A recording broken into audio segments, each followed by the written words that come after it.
Welcome back to another story on Infidelity Tales Lab. Before we begin, tell us, where in the world are you watching from? Now, let's dive into today's story. Chapter 1. The Facade. Marcus Richmond stood in the doorway of his modest two-bedroom apartment, watching his wife, Chelsea Paige Richmond, fuss over their twin children, Emma and Jake, both 14. To any observer, they looked like a struggling middle-class family. Marcus worked as a night security guard at a downtown office building, bringing home barely enough to keep them afloat. Chelsea worked part-time at a local diner, always complaining about the tips and the smell of grease that clung to her uniform. What Chelsea didn't know, what nobody knew, was that Marcus Richmond was a ghost. For 15 years, Marcus had operated under deep cover as part of an elite private military contractor group called Phantom Solutions. His real name wasn't even Marcus Richmond. His missions had taken him to places that didn't exist on any map, handling problems for clients whose names appeared on Forbes lists and government payrolls. The modest apartment, the security guard job, even his marriage to Chelsea, it had all been part of his cover identity, a way to blend into civilian life between assignments. But 3 years ago, everything changed. Marcus had fallen in love with the role he was playing. He'd grown attached to Chelsea, to the kids he'd helped raise, to the simple life he'd built as a cover story. When Phantom Solutions offered him an extraction, a chance to return to his real life with a new identity and enough money to disappear forever, Marcus had refused. He'd chosen them. He'd chosen this life. "Dad, can you help me with my math homework?" Emma asked, her voice pulling Marcus from his thoughts. "Sure, sweetheart," Marcus replied, settling into the worn couch beside her. As he helped her work through algebra problems, he noticed Chelsea glancing at her phone frequently, typing quick messages with a secretive smile. For the past month, she'd been different. Distant. She'd started wearing makeup to her diner shifts and coming home with stories about how slow the night had been, despite her increasingly cheerful mood. Marcus's training had taught him to notice patterns, to read people, to detect deception. Chelsea was having an affair. The old Marcus, the operator, would have gathered evidence, would have planned response. But this Marcus, the one who'd chosen love over duty, pushed the suspicions aside. Maybe she was just planning a surprise for their anniversary next month. Maybe he was reading too much into innocent behavior. "There," Emma said, finishing the last problem. "Thanks, Dad. Anytime, princess." Marcus kissed the top of her head, breathing in the scent of her strawberry shampoo. "You're getting too smart for your old man." Jake looked up from his video game. "Dad, are we poor?" The question hit Marcus like a punch to the gut. "Why would you ask that, son?" "Some kids at school were talking about how their parents bought them new phones and stuff. We never have money for things like that." Chelsea's head snapped up from her phone. "Jake, that's not appropriate dinner conversation." "It's okay," Marcus said gently. "Jake, we have everything we need. A roof over our heads, food on the table, and each other. That's what matters." But even as he said the words, Marcus could see the doubt in his son's eyes. At 14, Jake was beginning to understand social hierarchies, to notice the differences between his family's circumstances and those of his classmates. Later that night, as Chelsea took an unusually long shower, Marcus noticed her phone buzzing on the nightstand. The message preview showed only a contact name, Dan B. "Can't wait to see you tomorrow. Hotel is booked. Told the wife I'm working late again." Marcus felt something cold settle in his chest. Not heartbreak. He'd experienced enough betrayal in his former life to build walls around his emotions. But a familiar, calculating anger. The kind that had made him one of Phantom Solutions' most effective operators. He memorized the number, then laid back on the bed, staring at the ceiling. When Chelsea emerged from the bathroom, toweling her hair, she was humming softly. "You seem happy," Marcus observed. "Just had a good day at work." Tips were better than usual. The lie rolled off her tongue so easily. "That's great, honey." Marcus pulled her close, kissing her cheek. "I love you." "Love you too," she replied, but her voice carried none of the warmth it once had. As Chelsea drifted off to sleep beside him, Marcus began planning. But not the kind of plan the old Marcus would have made. This time, he would try to save his marriage, to fight for the life he'd chosen. He would confront the other man, maybe appeal to Chelsea's better nature. He still believed in the possibility of redemption. That belief would die in a hospital bed 3 days later. Chapter 2. The Revelation. The rain was coming down in sheets as Marcus walked home from his security shift at 6 a.m. He'd pulled a double to cover for a sick coworker, and exhaustion weighed heavy on his shoulders. The morning traffic was just beginning to pick up as he crossed the intersection near their apartment complex. He never saw the truck coming. The impact sent Marcus flying 15 feet, his body skidding across the wet asphalt before coming to rest against a parked car. The driver, a terrified college kid, immediately called 911, stammering apologies into his phone as Marcus lay motionless in the street. But Marcus wasn't unconscious. The impact had been brutal. He could feel at least 3 broken ribs, a possible concussion, and his left leg was definitely broken. But his training had taught him to control his breathing, to remain still when injured, to assess the situation before revealing his condition. Years of operations in hostile territory had ingrained these responses deep into his muscle memory. So when the paramedics arrived and found him unresponsive, when they loaded him onto a stretcher and rushed him to City General Hospital, Marcus let them believe he was unconscious. Something in his operator's instincts told him to stay quiet, to observe. The emergency room was chaos. Marcus was wheeled into Trauma Bay 3, where nurses began cutting away his clothes and hooking him up to monitors. Through barely cracked eyelids, he watched them work, professional and efficient. BP is stabilizing, one nurse reported. Possible internal bleeding, definitely some broken bones. He's lucky to be alive. That's when Marcus heard familiar voices in the hallway outside the trauma bay. Absolutely unconscious, Mrs. Richmond. The impact was severe. We're still running tests, but he's not responding to stimuli. How long before we know if he'll wake up? Chelsea's voice, but with an edge Marcus had never heard before. These things are unpredictable. Could be hours, could be days. Head trauma is always complicated. Through the gap in the curtain, Marcus could see Chelsea standing with the twins. She was holding Emma's hand, but her expression wasn't one of a worried wife. She looked calculating. Kids, why don't you go get something from the vending machines? Chelsea handed them some bills. Take your time. Once Emma and Jake were gone, Chelsea's entire demeanor shifted. She pulled out her phone and made a call. Dan? Yeah, it's me. No, he's unconscious. The doctors don't know when he'll wake up. A pause. What do you mean? What do I mean? This is it. This is our chance. Marcus felt ice water flow through his veins. I don't know how long we have, but the doctor said it could be days. Maybe longer.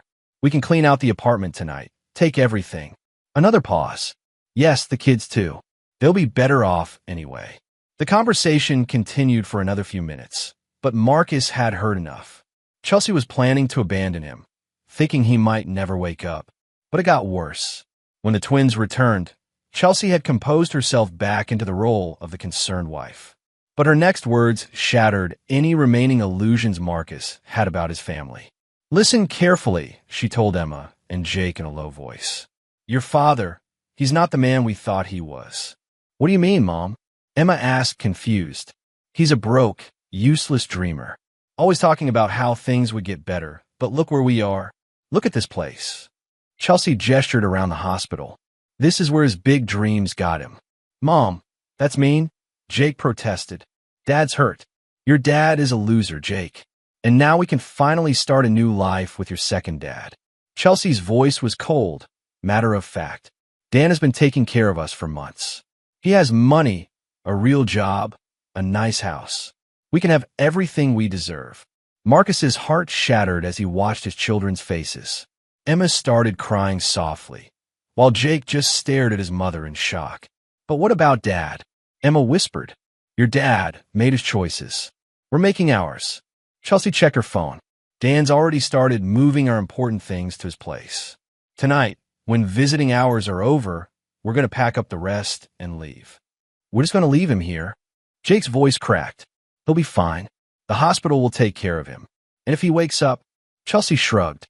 Well, maybe he'll finally understand that some people are meant for better things. The next hour was torture for Marcus. He watched through slitted eyes as Chelsea performed for the nurses, playing the worried wife while texting constantly with her lover. The twins sat in uncomfortable silence, processing their mother's brutal revelations. When visiting hours ended, they left. Chelsea's final words to the nurse were, "Please call if there's any change. We'll be at home." But Marcus knew they wouldn't be at home. They would be packing up his life, stealing what little money they had in their joint account, and moving in with Dan Bass, a man whose name Marcus had memorized from Chelsea's phone 3 nights ago. As the hospital settled into its evening quiet, Marcus carefully opened his eyes fully for the first time. A young nurse, Miriam Goodwin, according to her name tag, was checking his monitors. "How long have you been awake?" she asked softly. Marcus tried to speak, found his throat dry. "Water." Miriam quickly got him some iced chips. "I saw you move your eyes during visiting hours. How much did you hear?" "Everything." The word came out as a croak. Miriam's face was sympathetic but professional. "I'm sorry. I couldn't help but overhear some of what your wife said." "That was brutal," Marcus finished. "She's right about one thing, though. I'm not the man they think I am." "What do you mean?" Marcus looked at the nurse, really looked at her. She was young, maybe mid-20s, with kind eyes and a genuine concern that seemed rare these days. On her arm was a small tattoo, a phoenix rising from flames. "You military?" Marcus asked. Miriam nodded. "Army medic. 2 tours in Afghanistan." "You?" Marcus pulled back the hospital gown to reveal his own tattoo, a skull wrapped in barbed wire with the letters PS underneath. It was the mark of Phantom Solutions, invisible to civilians but unmistakable to those in the know. Miriam's eyes widened. "Phantom Solutions? I thought you guys were a myth." "We were ghosts," Marcus said quietly. "I was a ghost, until I chose to become Marcus Richmond, security guard and family man. And now," Marcus stared at the ceiling, feeling the last vestiges of the man he'd tried to become crumble away. Now Marcus Richmond is dead. And ghosts don't forgive. Chapter 3, The Awakening. Miriam Goodwin had seen her share of broken men during her tours in Afghanistan, but there was something different about the patient in bed 3. When he'd shown her that tattoo, everything clicked into place. The way he'd remained perfectly still during the trauma assessment, the controlled breathing, the calculated way he'd observe his surroundings even while unconscious. "How bad are your injuries?" "Really?" she asked, checking to make sure they weren't being overheard. "Broken ribs, broken leg, concussion. Nothing that won't heal." Marcus tested his range of motion carefully. "I've had worse. You need to be here for at least a week. Maybe 2. "Perfect. That gives me time to plan." Something in his tone made Miriam uneasy. "Plan what?" Marcus looked at her with eyes that had gone completely cold. "My wife and her lover just stole my children, and what they think is everything I own. They're probably celebrating right now, thinking I'm some pathetic loser who'll never wake up to stop them. And you're not going to let that slide. I'm going to destroy them." The words were spoken without emotion, like he was discussing the weather.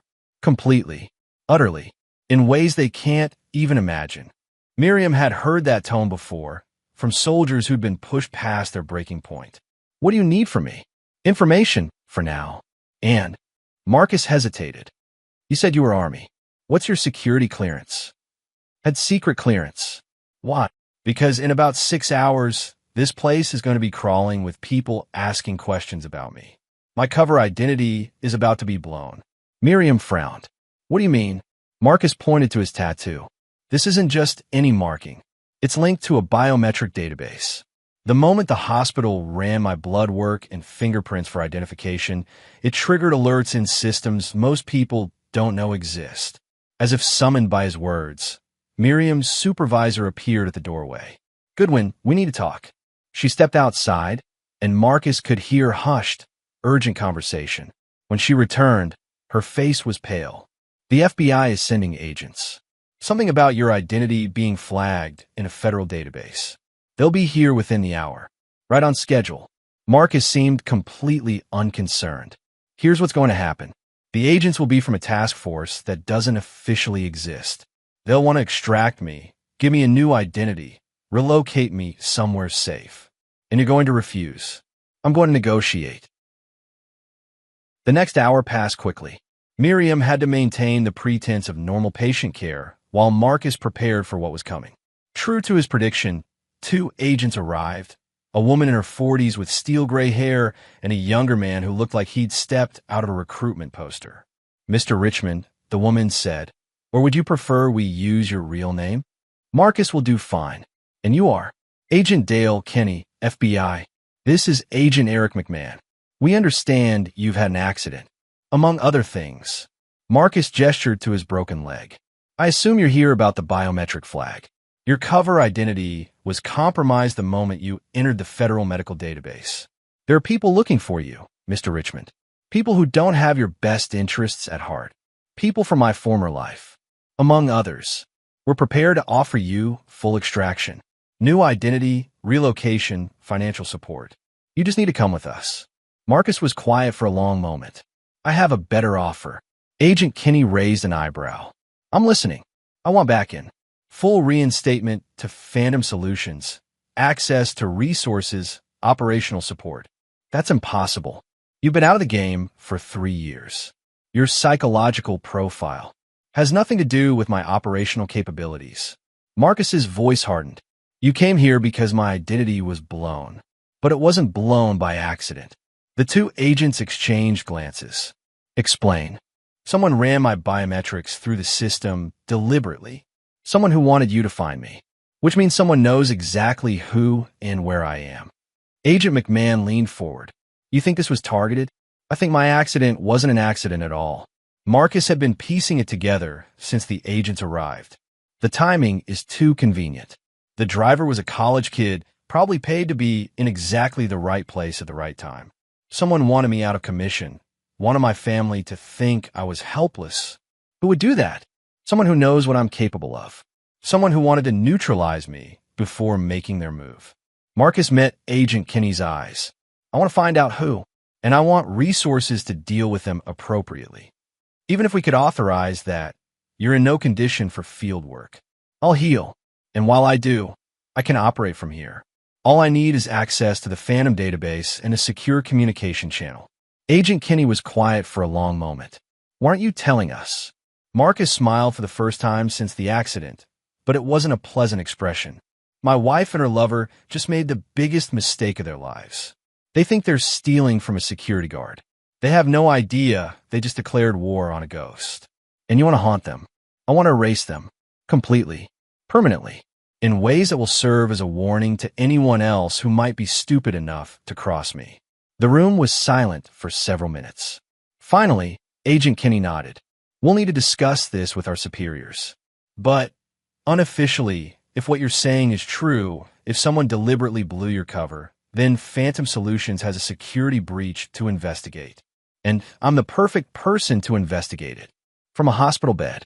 Marcus's smile widened. "You'd be surprised what a ghost can accomplish from the shadows." After the agents left, promising to return with an answer within 24 hours, Miriam returned to check on him. "You're really going to do this?" she said. It wasn't a question. They made it personal. They involved my children.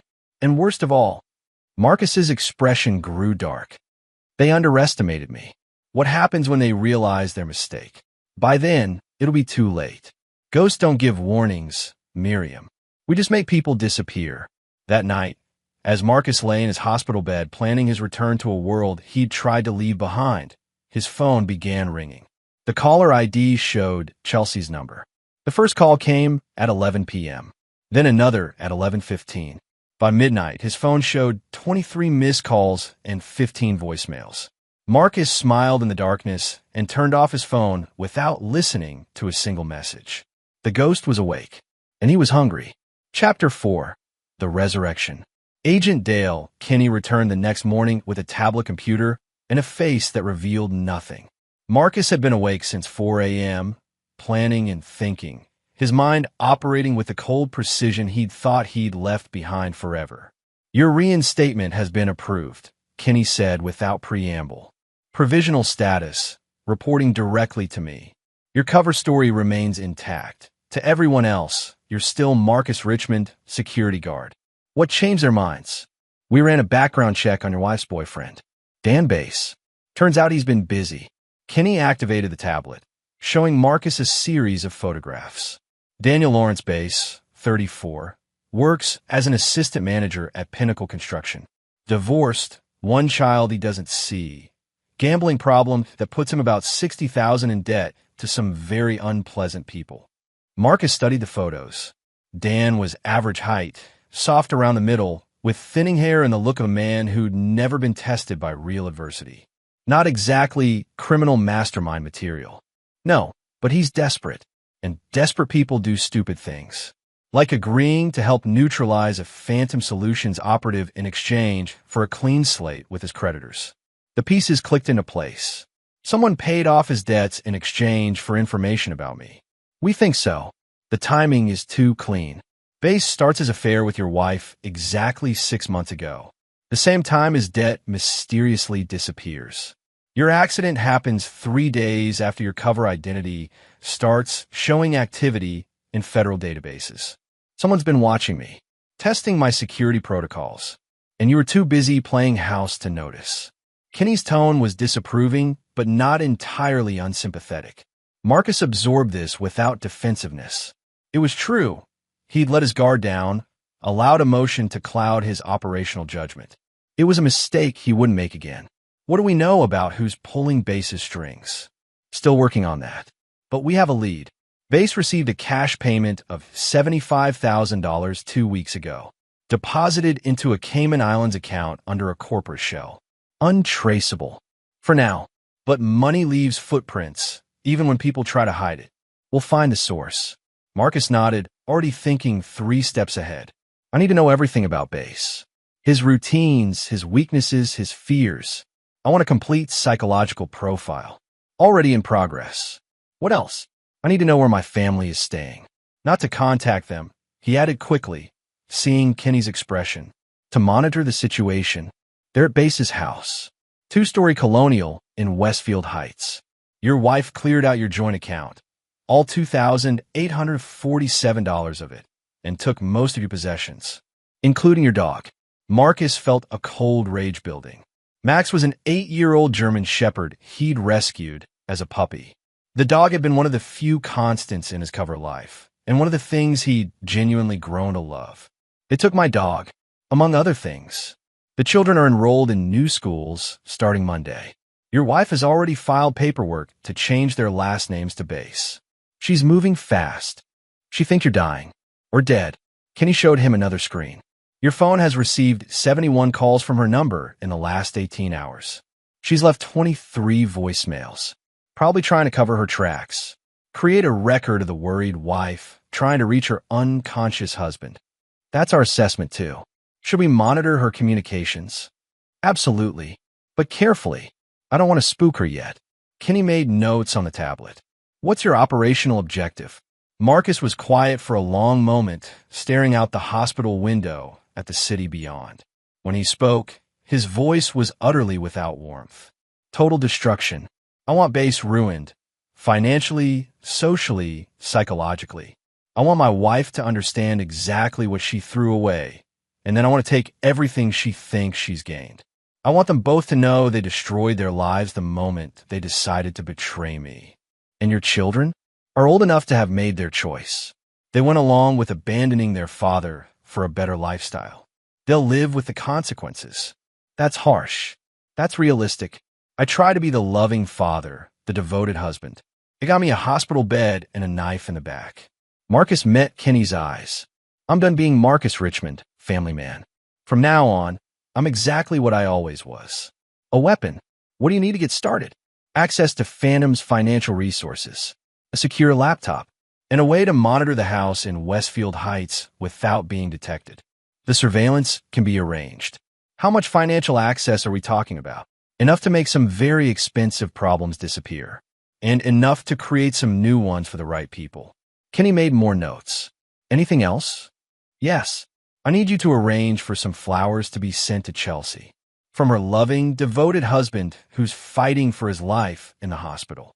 That's unusually sentimental for an operation. Marcus smiled, and this time there was real malice in the expression. I want her to feel guilty. Guilty people make mistakes.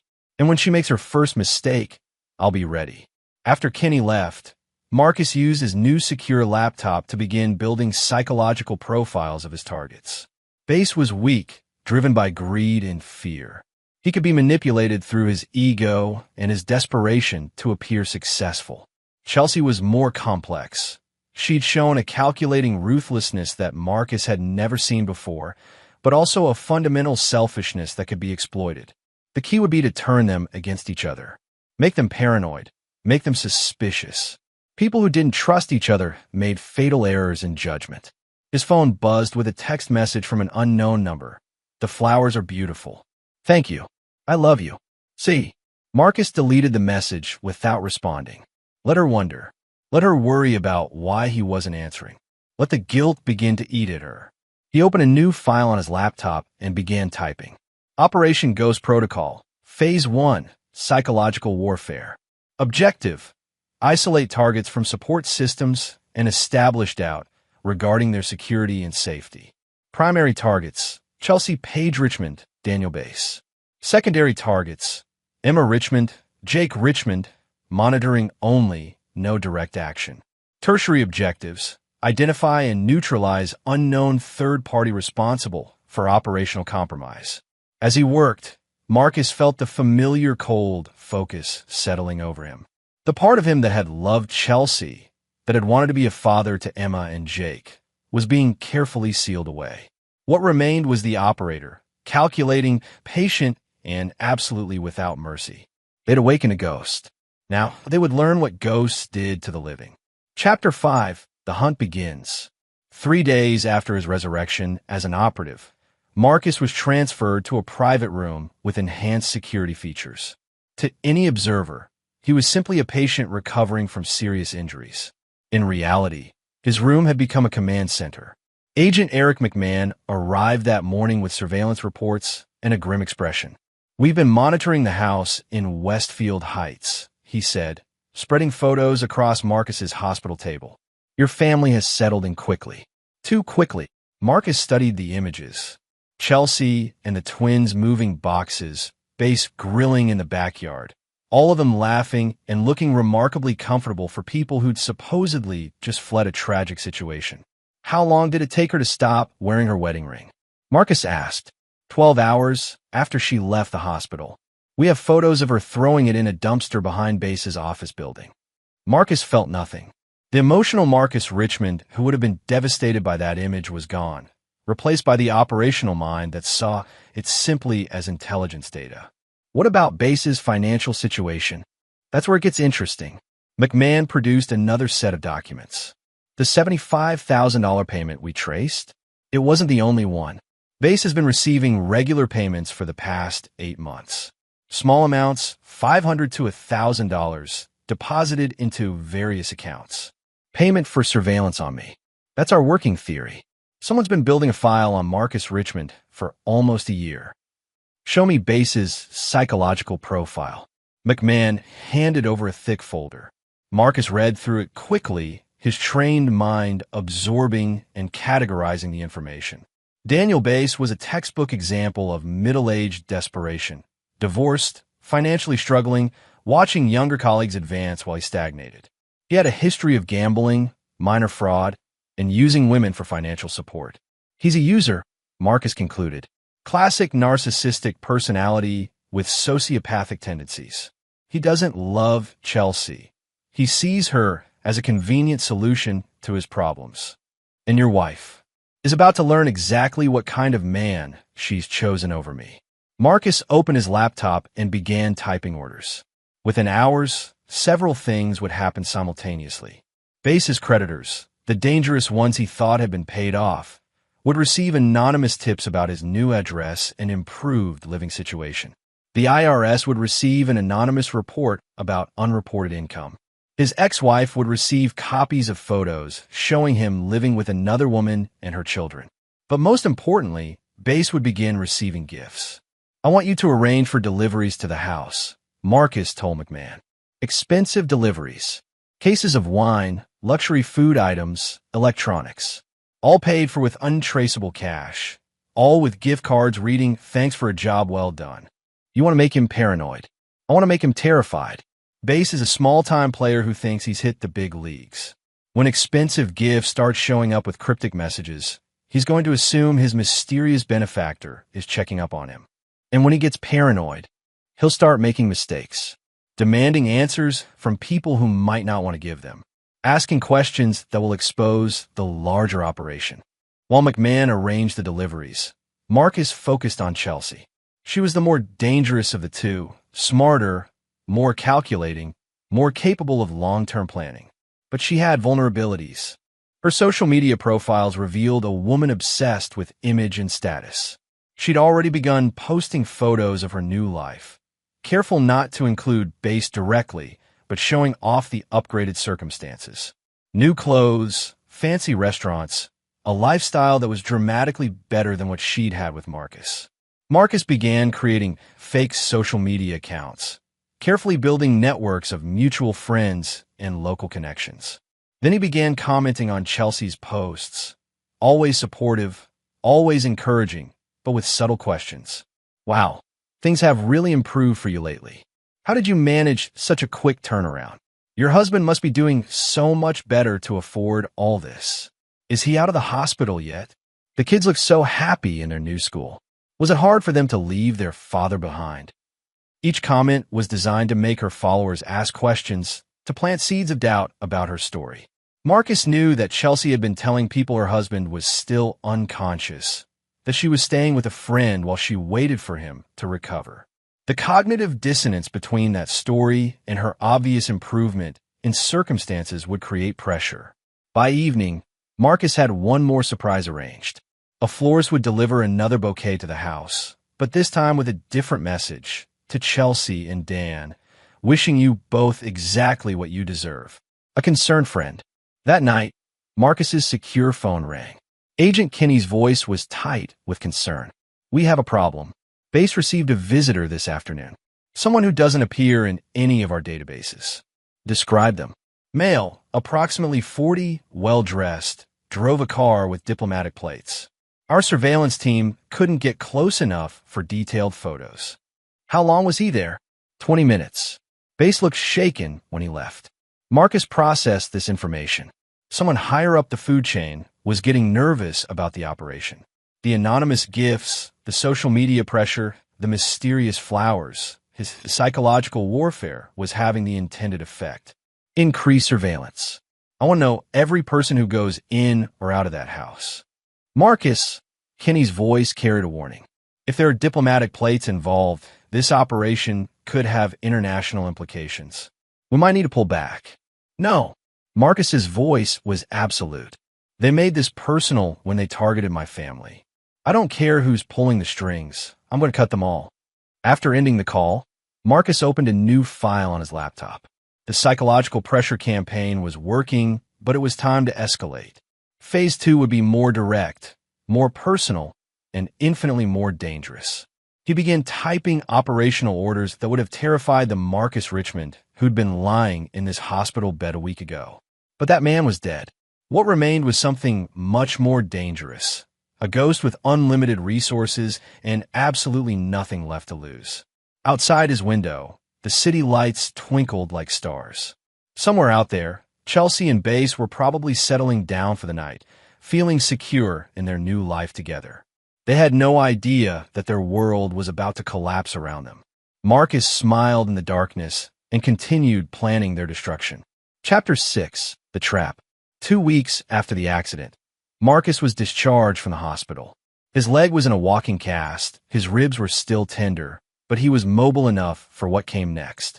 Agent Kinney had arranged for him to use a safe house, a modest apartment across town that bore no connection to his former life. But Marcus had other plans. I need to go back to the apartment, he told Kinney as they drove through the city. That's not advisable. Your family cleaned it out, and it's possible they're monitoring the location. That's exactly why I need to go back. The apartment Marcus had called home for 3 years was indeed empty. Chelsea and Base had been thorough, not just taking furniture and personal items, but stripping the place of anything that might have had value. They'd even taken the television and kitchen appliances. But they'd missed what Marcus was really looking for. In the bedroom closet, behind a panel that looked like part of the wall, Marcus retrieved a small device about the size of a smartphone. It was a military-grade communication system, encrypted and untraceable, connected to Phantom Solutions' global network. "I've been reporting to Phantom for 3 years," he told Kenny. "Monthly status updates, maintaining my cover identity in case they needed to extract me quickly. They knew where you were the entire time. They knew everything. Who I married, where I worked, every detail of Marcus Richmond's life." Marcus powered up the device, and within seconds, it was connecting to secure networks around the globe. "Which means they have detail files on everyone who might have been watching me." The device chimed softly, indicating that Marcus had multiple priority messages waiting. He scrolled through them quickly, his expression growing darker with each one. "What is it?" Kenny asked. "Confirmation of what we suspected. Base wasn't the primary asset. He was just a convenient tool. The real operative has been someone much closer to me." Marcus showed Kenny the screen. Among the messages was a detailed surveillance report, filed just 3 days ago, describing the successful neutralization of Target Lazarus, Phantom Solutions code name for Marcus Richmond. The report was filed by Agent Designation Raven, and it included details that only someone with intimate access to Marcus's life could have known. His daily routines, his emotional attachments, his psychological vulnerabilities. "Someone inside Phantom Solutions has been running an operation against me for almost a year," Marcus said quietly.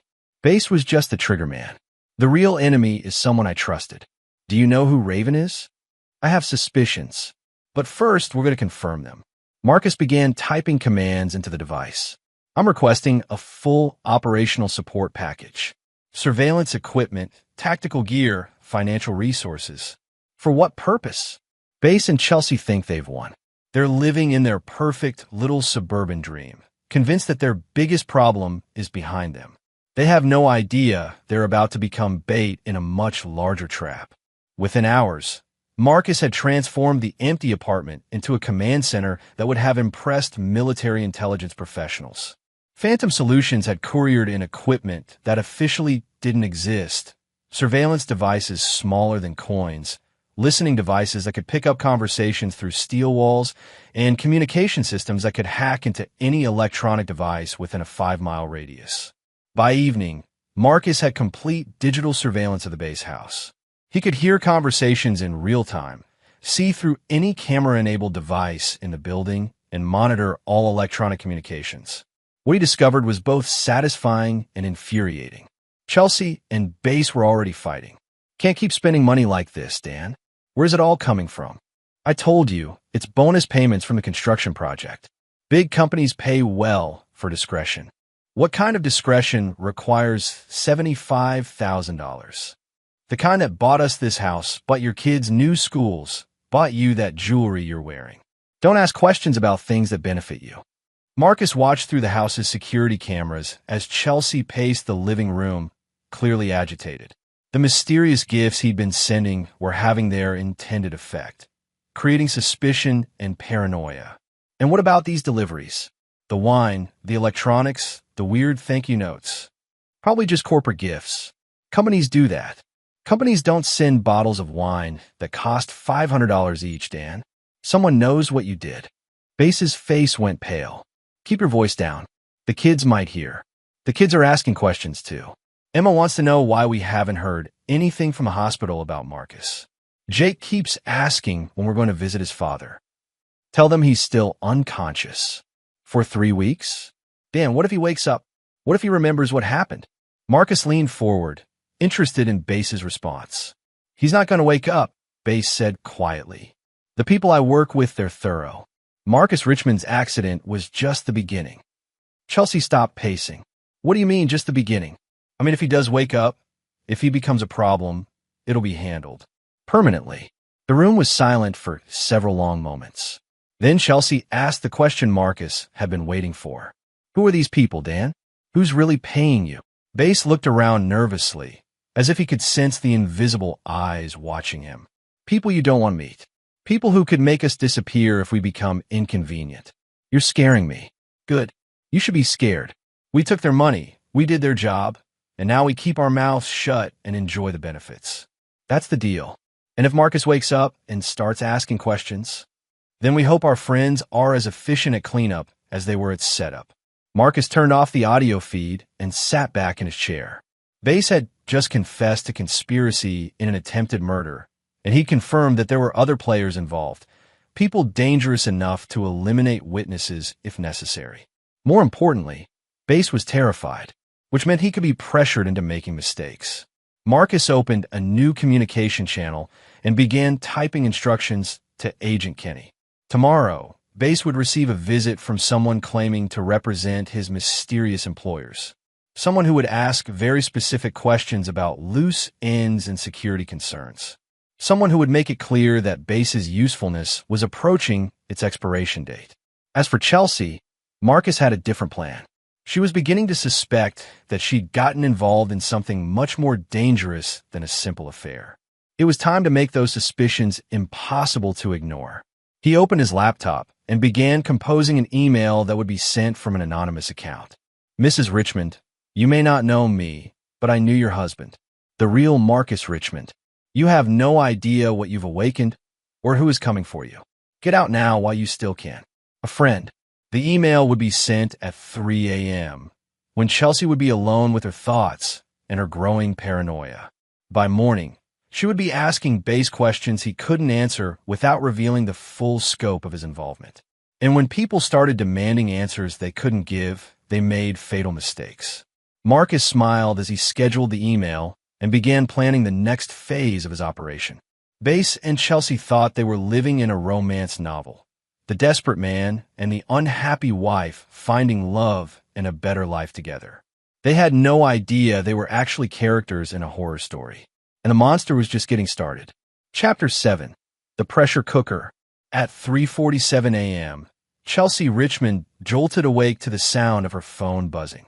The anonymous email had arrived exactly as Marcus had planned, and through the house's hacked security cameras, he watched her reaction in real time. She read the message 3 times, her face growing paler with each reading. Then she did exactly what Marcus had predicted. She woke up Bass. Dan, wake up. We have a problem. Bass groggily read the email, and Marcus watched satisfaction as the man's face went through a range of emotions. Confusion, fear, and finally anger. This is probably just some crank who read about your husband's accident in the newspaper, Bass said, but his voice lacked conviction. How would a newspaper reader know there was a real Marcus Richmond? How would they have my email address? I don't know, but Dan, what aren't you telling me? What did you really do? Marcus had positioned this moment perfectly. Chelsea was already suspicious from the expensive gifts and cryptic messages. The mysterious visitor from a few days ago had shaken Bass's confidence. Now, with an anonymous warning arriving in the middle of the night, the pressure was becoming unbearable. I told you everything you need to know, Bass said, but he was sweating despite the cool night air. No, you didn't. You told me Marcus was a security guard who couldn't provide for his family. You told me we'd be helping him by leaving, giving him a chance to start over. But this email... Chelsea held up her phone. This email talks about the real Marcus Richmond. Who is the real Marcus Richmond, Dan? Through the surveillance feed, Marcus could see Bass's internal struggle. The man clearly knew more than he'd told Chelsea, but revealing the truth would expose his own involvement in something much darker than a simple affair. Look, maybe your husband wasn't exactly what he seemed, Bass said finally. Maybe he had secrets, debts, problems you didn't know about. That doesn't change anything for us. It changes everything. Chelsea's voice was rising. If Marcus is dangerous, if he has enemies, then we're in danger too. The kids are in danger. Chelsea, calm down. Don't tell me to calm down. You said this would be simple. You said we'd take the kids and start over, and Marcus would eventually understand and move on. But this... She waved the phone again. This sounds like we poked a hornet's nest. Marcus decided it was time to escalate the pressure. He activated a pre-programmed sequence that would cause several things to happen simultaneously. First, Bass's phone began receiving text messages from unknown numbers. Payment overdue. Need to discuss terms. Meet tomorrow. Usual place. Boss wants to see you. Problem with Richmond situation. Cleanup crew on standby. Confirm status. Second, The house's smart home system began malfunctioning. Lights flickered, the security system armed and disarmed randomly, and the temperature controls started cycling erratically. Third, a black sedan with tinted windows pulled up across the street and parked under a streetlight where it would be clearly visible from the house. The effect was immediate and devastating. Base's phone buzzed continuously with incoming messages. Each one made him more agitated, more desperate. Chelsea watched him read the messages, and Marcus could see the exact moment when she realized that her boyfriend was involved in something truly dangerous. Dan, what are those messages? Who want to see you? What cleanup crew? I can't. These aren't supposed to be happening now. Weren't supposed to be happening. Base was spiraling. The psychological pressure Marcus had been building for weeks was finally breaking him down. There were supposed to be safeguards. I was told if I did my part, if I kept quiet, everything would be handled cleanly. Handled how? Dan, what did you do? Before Base could answer, Chelsea noticed the sedan outside. There's a car out there. It's been sitting there for 10 minutes. Base looked out the window and went completely white. Oh God, they're here. Who's here? Dan, who's here? The people I work for. The ones who paid me to... He couldn't finish the sentence. Paid you to what? Marcus could see that Base was on the verge of a complete breakdown.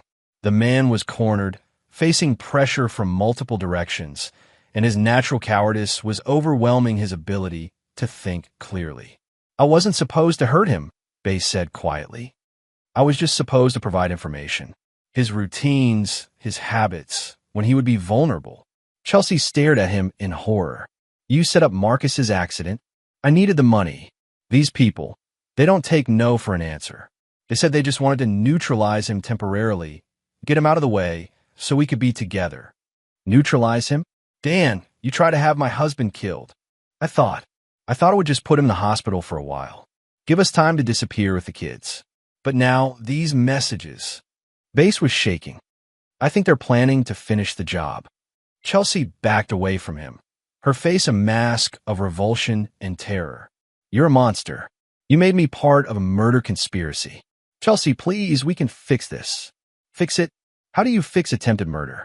How do you fix betraying the father of my children? Through the surveillance feed, Marcus watched his wife, his ex-wife, finally understand the full scope of what she'd gotten involved in. The comfortable suburban dream was collapsing into a nightmare of conspiracy and violence. And Marcus wasn't done yet. He activated the final phase of the evening's psychological warfare. The black sedan's driver got out and began walking toward the house, moving with the purposeful stride of someone conducting official business. Inside the house, Base saw the approaching figure and panicked completely. We have to run. Right now. Pack whatever you can carry, and we leave through the back door. I'm not going anywhere with you. Chelsea shouted. You lied to me about everything. If you stay here, you're dead. These people don't leave witnesses. Then maybe I should call the police. The police can't protect you from these people. No one can. Marcus watched through the cameras as his carefully orchestrated psychological operation reached its crescendo.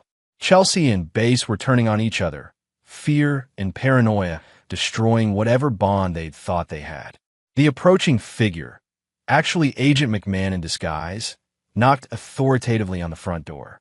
Base grabbed Chelsea's arm. Back door.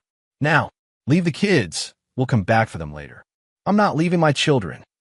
They're safer here than with us right now. It was the perfect moment for Marcus to reveal himself. He activated the house's intercom system and spoke directly to the two people who had betrayed him. Hello, Chelsea. Hello, Dan. Both of them froze, looking around wildly for the source of the voice. You're probably wondering how I can be talking to you right now, considering you left me unconscious in a hospital bed 3 weeks ago. Marcus. Chelsea's voice was barely a whisper. Surprise. I've been awake the whole time. I heard every word you said in that hospital room. I watched you pack up my life and move in with your boyfriend. I listened to you tell our children that their father was a useless dreamer. Base was hyperventilating. This isn't possible. You're supposed to be dead? Is that what your employers promised you, Dan? That Marcus Richmond would have a convenient accident and never wake up to cause problems? Marcus, please, Chelsea said, tears streaming down her face. I can explain. You can explain how you sold out your husband and children for a better lifestyle. You can explain how you helped a stranger target me for assassination. I'm fascinated to hear this explanation. The figure at the front door knocked again, more insistently. Oh, and Dan, that's not one of your mysterious employers at the door. That's an FBI agent. You see, attempting to murder a federal operative is a very serious crime, especially when that operative has been awake and recording everything for weeks. Bass collapsed into a chair, the fight going out of him completely. Marcus, Chelsea said desperately, I didn't know. I swear I didn't know Dan was involved in anything like this. I thought we were just leaving you for a better life. You thought you were abandoning an unconscious man who might never wake up. You thought you were stealing from someone who couldn't stop you. You thought a lot of things, Chelsea, but you never thought about the consequences. What do you want? She whispered. Marcus smiled, though they couldn't see him. I want you to understand that this is just the beginning. Everything you thought you'd gained, I'm going to take it away. Everyone you thought you could trust, they're going to betray you the same way you betrayed me. And when you have nothing left, when you're completely alone and broken, I want you to remember that this all started because you chose greed over love. The knocking at the door had stopped. Marcus knew that McMahon was positioning himself to enter the house if necessary. The FBI is going to arrest Dan for conspiracy and attempted murder. You're going to lose this house, this lifestyle, everything you thought you'd won. And our children.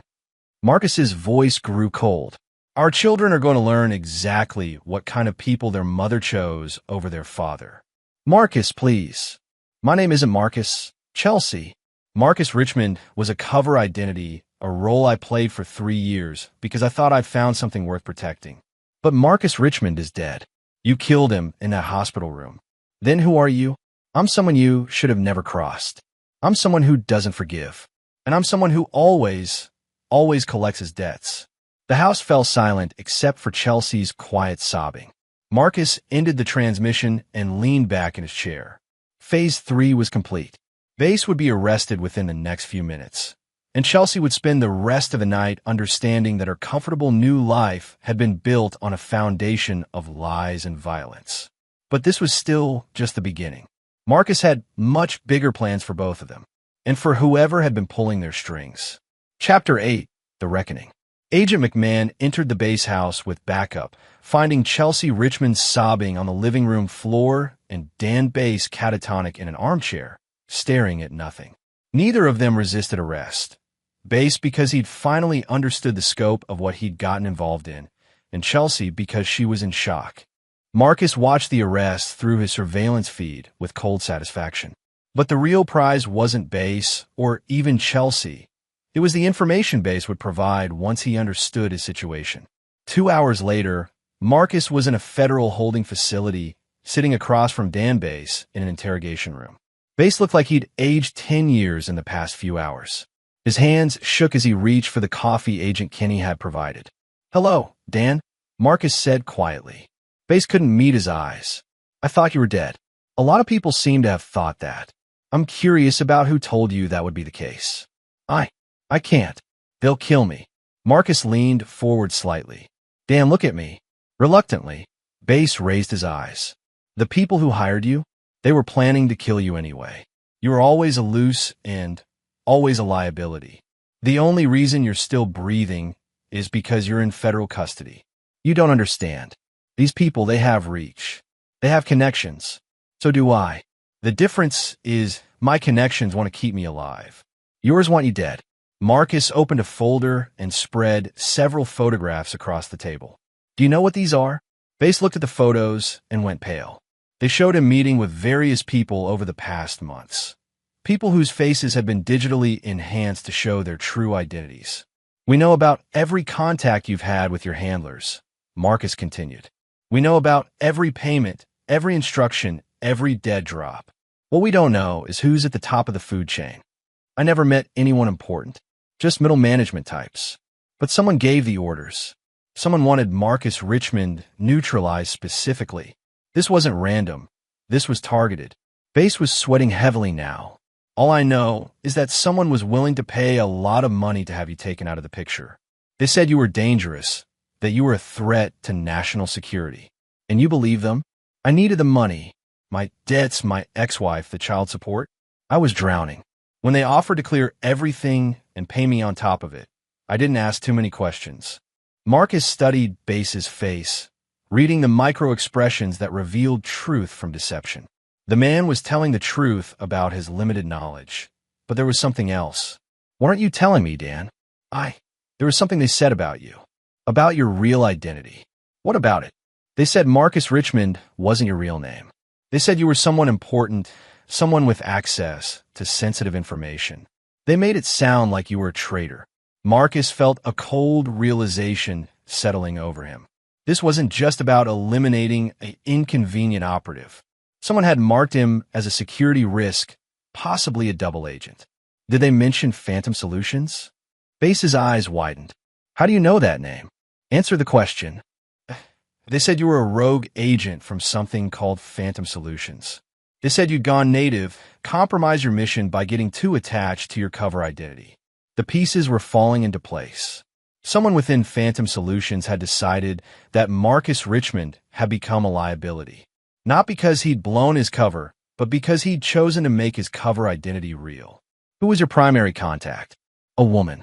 Mid-40s, professional-looking. She said to call her Raven. Marcus's blood turned to ice. Agent Dale, Kinney had been using the code name Raven in her Phantom Solutions communications.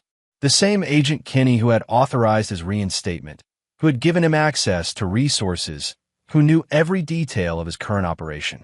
Describe her. About 5'8", gray hair, always wore dark suits. Had a scar on her left hand, like from a burn.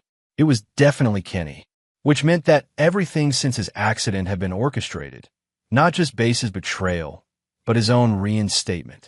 Kinney had been playing both sides, using him to clean up the loose ends of her own operation. Dan, I need you to listen very carefully. The woman who hired you is also the FBI agent who's been running this investigation. She's been playing all of us. Base stared at him in confusion. That's impossible. She arranged your payments, then arranged your arrest. She's going to eliminate everyone who can connect her to this operation, starting with you. But I'm in federal custody. Federal custody run by our people. You think that makes you safe? Marcus stood up and walked to the door. Agent McMahon? McMahon entered the room. Yes. Where is Agent Kinney right now? She said she was heading back to the field office to process the evidence. And where's my wife being held? Same facility. Kinney is conducting her interview personally. Marcus felt the familiar cold focus of an operator in immediate danger. Kinney was consolidating her assets, preparing to eliminate the witnesses. Chelsea might be a lying, betraying opportunist, but she was still the mother of his children. And despite everything, Marcus wasn't ready to let Kinney murder her. Eric, I need you to listen very carefully. Agent Kinney is the source of this operation. She's been running both sides from the beginning. McMahon's hand moved instinctively toward his weapon. That's a serious accusation. Check the timeline. When did Kinney first make contact with Phantom Solutions about reactivating me? I guarantee it was within hours of my accident, before any biometric alerts would have triggered naturally. Marcus could see McMahon processing this information, his training warring with his loyalty to his partner. She knew about my accident before the official reports were filed. Marcus continued. She had agents ready to respond immediately. She already had a cover story prepared about biometric database flags. Even if that's true, it's true. And right now, she's probably eliminating the last witnesses to her operation, starting with my wife. McMahon was quiet for a long moment, then spoke into his radio. Control, I need the location of Agent Kinney and prisoner Chelsea Richmond. The response crackled back. Agent Kinney signed out prisoner Richmond 20 minutes ago for transport to secondary facility. Which secondary facility? No secondary facility logged. Agent Kinney said she was handling transport personally. Marcus and McMahon looked at each other across the interrogation table. She's going to kill her, Base said quietly, just like she's going to kill me. Marcus was already moving. Eric, how fast can you get me out of here? You're not going anywhere. You're a material witness. I'm the only person who can stop Kenny before she completes her cleanup operation. And if you don't help me, you're going to be explaining to a congressional oversight committee how you let a rogue agent murder federal witnesses. McMahon was quiet for another moment, then made his decision. What do you need? My tactical gear from the safe house. Transportation, and a way to track Kenny's vehicle. That's way outside protocol. Agent McMahon, Marcus said quietly, I've been playing by the rules for 3 years. Following protocol, trusting the system, and look where it got me. Marcus moved to the window and looked out at the city lights. Somewhere out there, Agent Dale Kenny was preparing to murder his wife to cover up her own crimes. The ghost was done playing by anyone's rules but his own. Give me my gear, Marcus said. It's time to end this. Chapter 9, Ghost Protocol. Agent McMahon broke every protocol in the book, getting Marcus equipped and mobile. Within 40 minutes, Marcus was in full tactical gear, tracking Agent Kenny's vehicle through the city using GPS coordinates McMahon had acquired through questionable means. The signal led to an abandoned warehouse in the industrial district, exactly the kind of location someone would choose for eliminating witnesses. Backup is 20 minutes out, McMahon said through Marcus's earpiece as they approached the warehouse in separate vehicles. 20 minutes is too long, Marcus replied, studying the building through night vision binoculars. I count 2 vehicles, Kenny's sedan and a black SUV. At least 3 people inside, possibly more. Marcus, wait for backup. This is too dangerous to go in alone. Agent McMahon, with all due respect, you're talking to someone who spent 15 years eliminating people who were much better armed and trained than Dale Kenny. Marcus checked his weapons, a suppressed pistol, tactical knife, and various non-lethal options. He was no longer thinking like Marcus Richmond, the security guard of Family Man. He was operating purely as the Weapon Phantom Solutions had trained him to be. I'm going in. Maintain radio silence unless I request assistance. Marcus approached the warehouse using techniques he'd perfected in dozens of similar operations. The building had multiple entry points, but only one that wouldn't trigger immediate detection, a maintenance hatch on the roof that connected to the building's ventilation system. Within minutes, Marcus was inside the warehouse, moving silently through the ductwork until he could observe the main floor. The scene below confirmed his worst fears. Agent Dale Kenny stood over Chelsea, who was bound to a chair in the center of the warehouse floor. 2 other operatives flanked the area, professionals based on their positioning and equipment. They weren't FBI agents. They were private contractors, probably from the same organization that had originally hired Base. Mrs. Richmond, Kenny was saying, I want you to understand that this isn't personal. You're simply a loose end that needs to be tied up. Chelsea's face was streaked with tears, but her voice was steady. My children are going to ask questions. People will notice I'm missing. Your children think you ran away with your boyfriend. As far as anyone knows, Chelsea Richmond disappeared with Dan Base when they realized their crime had been discovered. What crime? I didn't know Dan was involved in anything illegal. Conspiracy to commit murder, Mrs. Richmond. Accessory to attempted assassination of a federal operative. Whether you knew the details or not, you participated willingly. Marcus positioned himself above the group, calculating angles and distances. 3 targets, all armed, 1 civilian to protect. He'd handled worse odds, but never with such personal stakes. The beautiful irony, Kenny continued, is that your husband probably thinks I'm trying to save you right now. He has no idea that I've been orchestrating this entire operation from the beginning. Why? Chelsea asked. Why target Marcus? What did he do? He went soft. He chose sentiment over duty. Do you know what your husband really is, Mrs. Richmond? He's a killer. A professional assassin who's eliminated more than 30 people in the service of interests you couldn't comprehend. Marcus felt no emotion at hearing his true nature revealed to Chelsea. That part of his life had been sealed away when he'd chosen to become a real husband and father. But then he made the mistake of falling in love with his cover identity, Kenny went on. He chose you and your children over his duty to his country. That made him a security risk. So you tried to have him killed. I tried to have Marcus Richmond eliminated so that the operative could be extracted and reassigned. But your husband refused extraction 3 years ago. He wanted to play house instead of serving his purpose. Marcus had heard enough. He dropped silently from the ventilation system, landing behind one of the contractors. Before the man could react, Marcus had his knife across the operative's throat. "Nobody moves," Marcus said quietly. The second contractor spun toward him, weapon raised, but Marcus was already moving. The knife left his hand in a perfect arc, burying itself in the contractor's shoulder and spinning him around.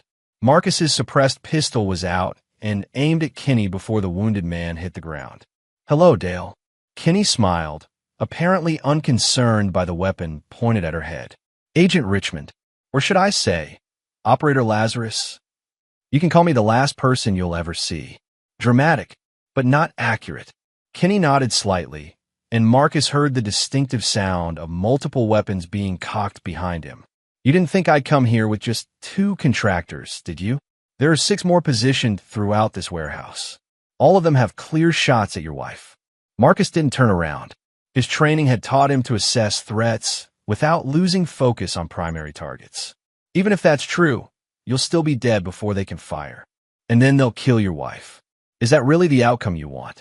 Marcus was quiet for a moment, running scenarios. Then he smiled. "Dale, you made the same mistake everyone else has made in the past month. Which is, you assumed I still cared about Chelsea Richmond." The confusion on Kenny's face was genuine. "Of course you care. You came here to save her. I came here to eliminate you. Chelsea is just incidental." Marcus's tone was utterly cold, completely without emotion. "You see, when my wife abandoned me in that hospital bed, when she told our children I was a useless dreamer, when she stole everything I'd built and ran off with her boyfriend, she stopped being someone I loved." Chelsea's eyes widened in horror as she realized what Marcus was saying. She became just another target, another loose end, another problem to be solved. "You're bluffing," Kenny said, but there was uncertainty in her voice now. "Am I? 3 weeks ago, maybe. But the Marcus Richmond who would have died to save his family died in that hospital room. What you're facing now is exactly what Phantom Solutions trained me to be, a weapon without conscience or mercy." Marcus shifted his aim slightly, pointing his weapon at Chelsea instead of Kenny. "So here's what's going to happen, Dale. You're going to call off your contractors and surrender, or I'm going to kill my wife myself, eliminating your leverage and leaving me free to hunt down every single person involved in this operation." "Marcus, no!" Chelsea screamed.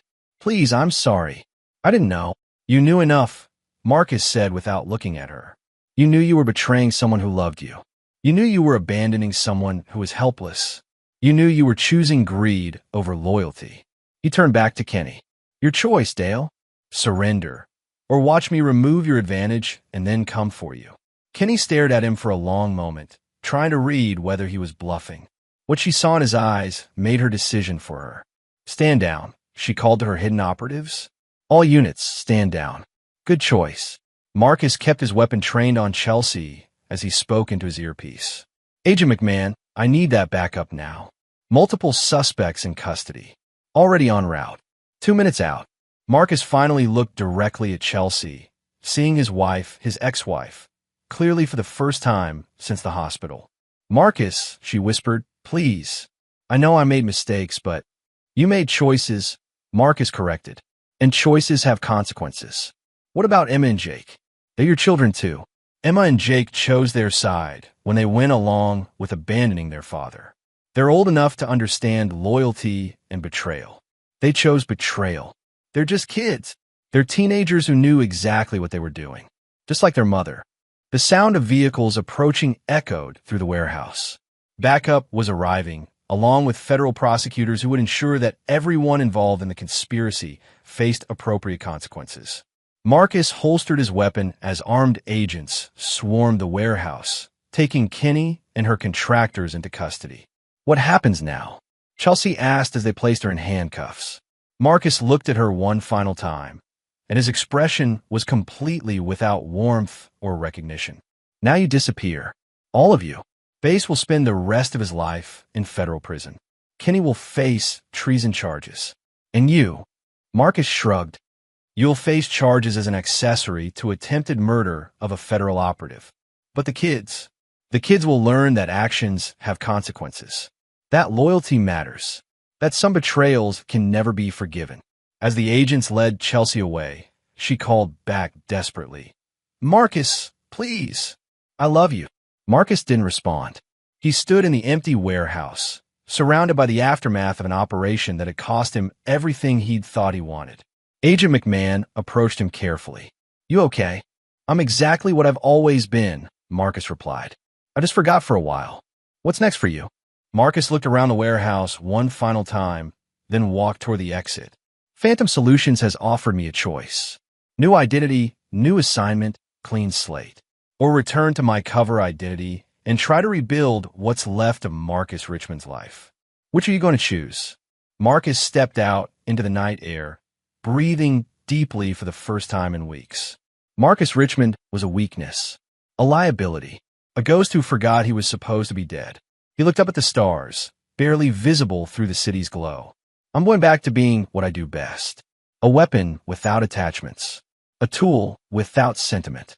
A ghost who remembers that the living are just targets waiting to be eliminated." Marcus Richmond had died in a hospital bed 3 weeks ago, killed by the people who were supposed to love him most. What walked away from that warehouse was something much more dangerous. A ghost with nothing left to lose and no reason to show mercy to anyone who crossed him. The living had betrayed him for the last time. And there you have it. Another story comes to an end. What did you think?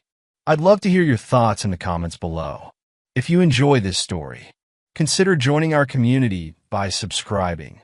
It means the world to us. For more stories like this one, check out the recommended videos on screen. And I'll see you there. Welcome back to another story on Infidelity Tales Lab. Before we begin, tell us, where in the world are you watching from? Now, let's dive into today's story. Chapter 1, Into the Darkness. The smell of roasted turkey and cranberry sauce filled the air as David Bennett adjusted his tie, watching his 8-year-old daughter Emma chase her cousins through his in-laws' sprawling suburban home. 20 years in the military had taught him to read situations, to sense when something was off. Tonight, that instinct was screaming. His wife Jennifer had been acting strange for weeks. Hushed phone calls, sudden trips to the grocery store that lasted hours, and an unusual insistence that they attend this particular Thanksgiving dinner at her parents' house in Connecticut. David had served 3 tours in Afghanistan as a Special Forces operative before transitioning to civilian life as a security consultant. He'd learned to trust his gut, and right now, it was telling him something was very wrong. "David, honey, can you help me in the kitchen?" Jennifer's voice carried an edge he'd never heard before. Her usual confident demeanor seemed fractured, replaced by nervous energy that made her hands shake as she served the green bean casserole. As he approached, Jennifer suddenly grabbed both him and Emma, pulling them toward the pantry with unexpected urgency. The small space smelled of cinnamon and stored preserves, darkness enveloping them as she shut the door. "Daddy, it's dark," Emma whimpered, pressing against his leg. "What's going on?" David started to ask his wife, his voice low but demanding. "Chill. Be quiet," she hissed, her breath hot against his ear. David's training kicked in immediately. He could hear footsteps approaching from the hallway, measured, deliberate steps that belonged to someone trying to move quietly but failing. 2 sets of feet, maybe 3. His hand instinctively moved to where his sidearm would normally rest, finding only empty space under his jacket. Through the thin pantry door, he heard voices. His father-in-law, Harold, speaking in hushed tones to someone David didn't recognize. The conversation was muffled, but he caught fragments. "She told you he'd be here, and needs to happen tonight." Jennifer's breathing was rapid and shallow beside him. Emma had gone completely silent, sensing the tension even at her young age. David's mind raced through possibilities. Was this some kind of intervention? A surprise? Or something far more sinister? The footsteps moved past the pantry, heading toward the living room where the rest of the family was gathered. David heard his mother-in-law's voice join the conversation, her tone artificially bright as she directed whoever these visitors were to the good chairs by the fireplace. "Jennifer," David whispered, his voice carrying the authority that had commanded respect from soldiers half his age. Tell me what's happening. Now. But even as he asked, pieces were falling into place. Jennifer's recent behavior, her insistence on coming here tonight, the way she positioned them away from the main gathering. His wife of 12 years was scared, not of the visitors, but of him finding out about them. The pantry door handle turned slightly, and David tensed, ready to spring into action. But instead of opening, they heard Harold's voice. They're in the study now. Give me 5 more minutes. David felt something cold settle in his chest. Jennifer hadn't pulled them into this pantry to hide from the visitors. She'd hidden them so the visitors could have a private conversation with her family. About him. As if reading his thoughts, Jennifer finally spoke, her voice barely a whisper. David, I need you to know that whatever happens tonight, I never meant for Emma to get caught up in this. That's when David Bennett realized his wife had betrayed him. The question was how deep that betrayal ran, and what exactly was about to unfold in his in-laws' house on this Thanksgiving night. The darkness of the pantry suddenly felt like the calm before a storm that would destroy everything he thought he knew about his life. Chapter 2. Revelations and Foundations. David's military training had prepared him for many things, but discovering his wife's betrayal while hiding in a pantry with their daughter wasn't one of them. He remained perfectly still, controlling his breathing as he listened to the voices in the hallway grow clearer. The documents are in Harold's safe, an unfamiliar male voice said. Once Bennett signs them, we can move forward with the transfer. And if he refuses? This was Jennifer's mother, Patricia. He won't have a choice, came the reply. Not with what we have on him. David's blood ran cold. Whatever this was about, it wasn't just personal, it was orchestrated. Professional. His mind immediately went to his security consulting business, the high-profile clients he worked with, the classified information he still had access to through his military contacts. Emma shifted in the darkness, and David gently placed his hand on her shoulder, keeping her calm. Jennifer's trembling had intensified, and he could smell fierce sweat on her despite the cool November air. The pantry door suddenly opened, revealing Harold's weathered face illuminated by the hallway light. Coast is clear, he said quietly. They've moved to the study. As they emerged from the cramped space, David's eyes immediately scanned the environment, noting exit routes, potential weapons, anything that might give him an advantage. The house he'd visited dozens of times over the years suddenly felt like enemy territory. Daddy, I don't like this game, Emma whispered, clinging to his hand. It's not a game, sweetheart, David replied, lifting her into his arms. He looked directly at Jennifer. Is it? Jennifer's face was pale, her usual composure completely shattered. David, I need you to understand. They made me do this. They have photos, recordings, things that could destroy you. What kind of things? His voice was deadly calm, the same tone he'd used when interrogating insurgents overseas. But before Jennifer could answer, Patricia appeared in the kitchen doorway. David, dear, there are some gentlemen here who'd like to speak with you. They're from your old unit. That was a lie. David knew exactly who was still active in his former Special Forces unit, and none of them would show up unannounced at a family dinner. This was something else entirely. Emma, go find your cousins, David said, setting his daughter down. Stay with them until I come get you. As Emma reluctantly wandered toward the living room, David turned his full attention to the 3 adults surrounding him. Harold, Patricia, and Jennifer, 3 people he'd trusted implicitly for over a decade. How long? He asked Jennifer directly. How long what? How long have you been working with them? How long have you been feeding them information about me, my business, my clients? Jennifer's face crumpled. 6 months. Maybe 8. David, they approached me first. They knew things about your work in Afghanistan, about clients you've never told me about. They said if I didn't help them, they'd destroy you anyway. But at least this way, Emma and I would be protected. Protected from what? From the people who want you dead. The words hung in the air like a physical presence. David had made enemies during his military service, warlords, terrorists, corrupt officials who'd felt the sting of his operations. But he'd been careful, methodical in covering his tracks.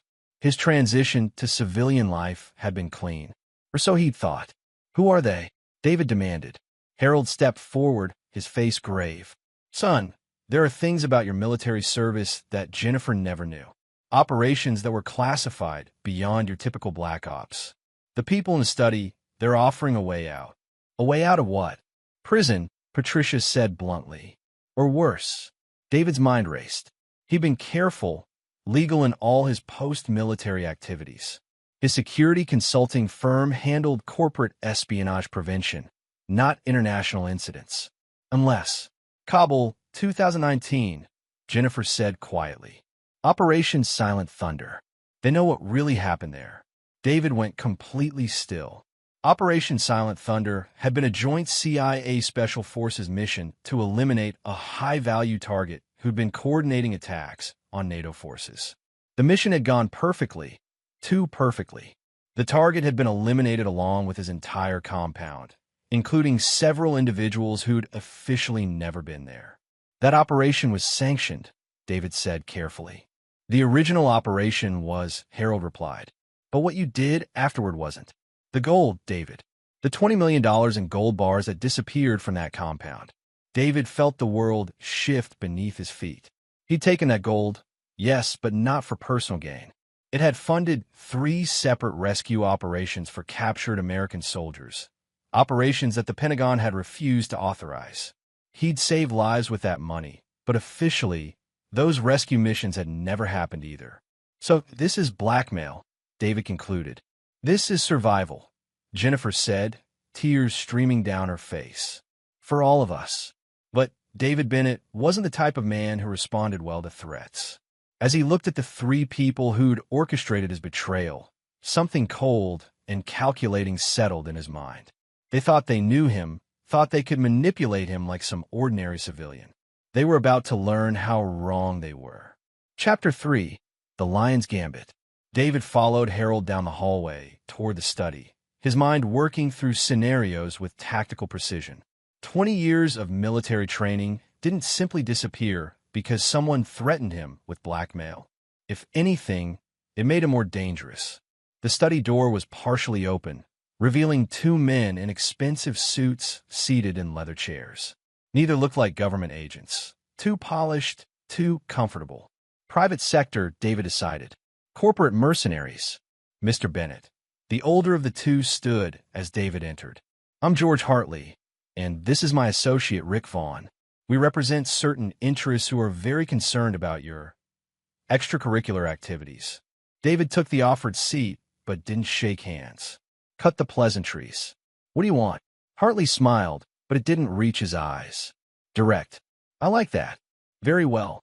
We want you to transfer ownership of Bennett Security Solutions to a shell company we've established. You'll remain as a figurehead CEO, but operational control will transfer to us. And in return, the evidence of your unauthorized activities in Afghanistan remains buried.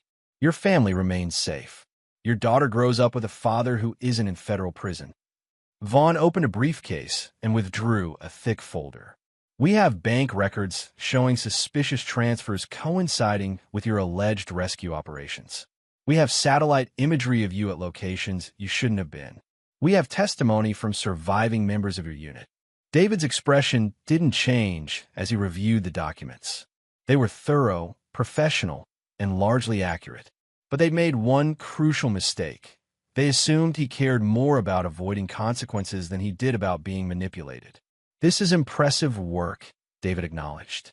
Professional-grade intelligence gathering, which tells me you're not just after my company. You need my client list, my access codes, my reputation in the security industry.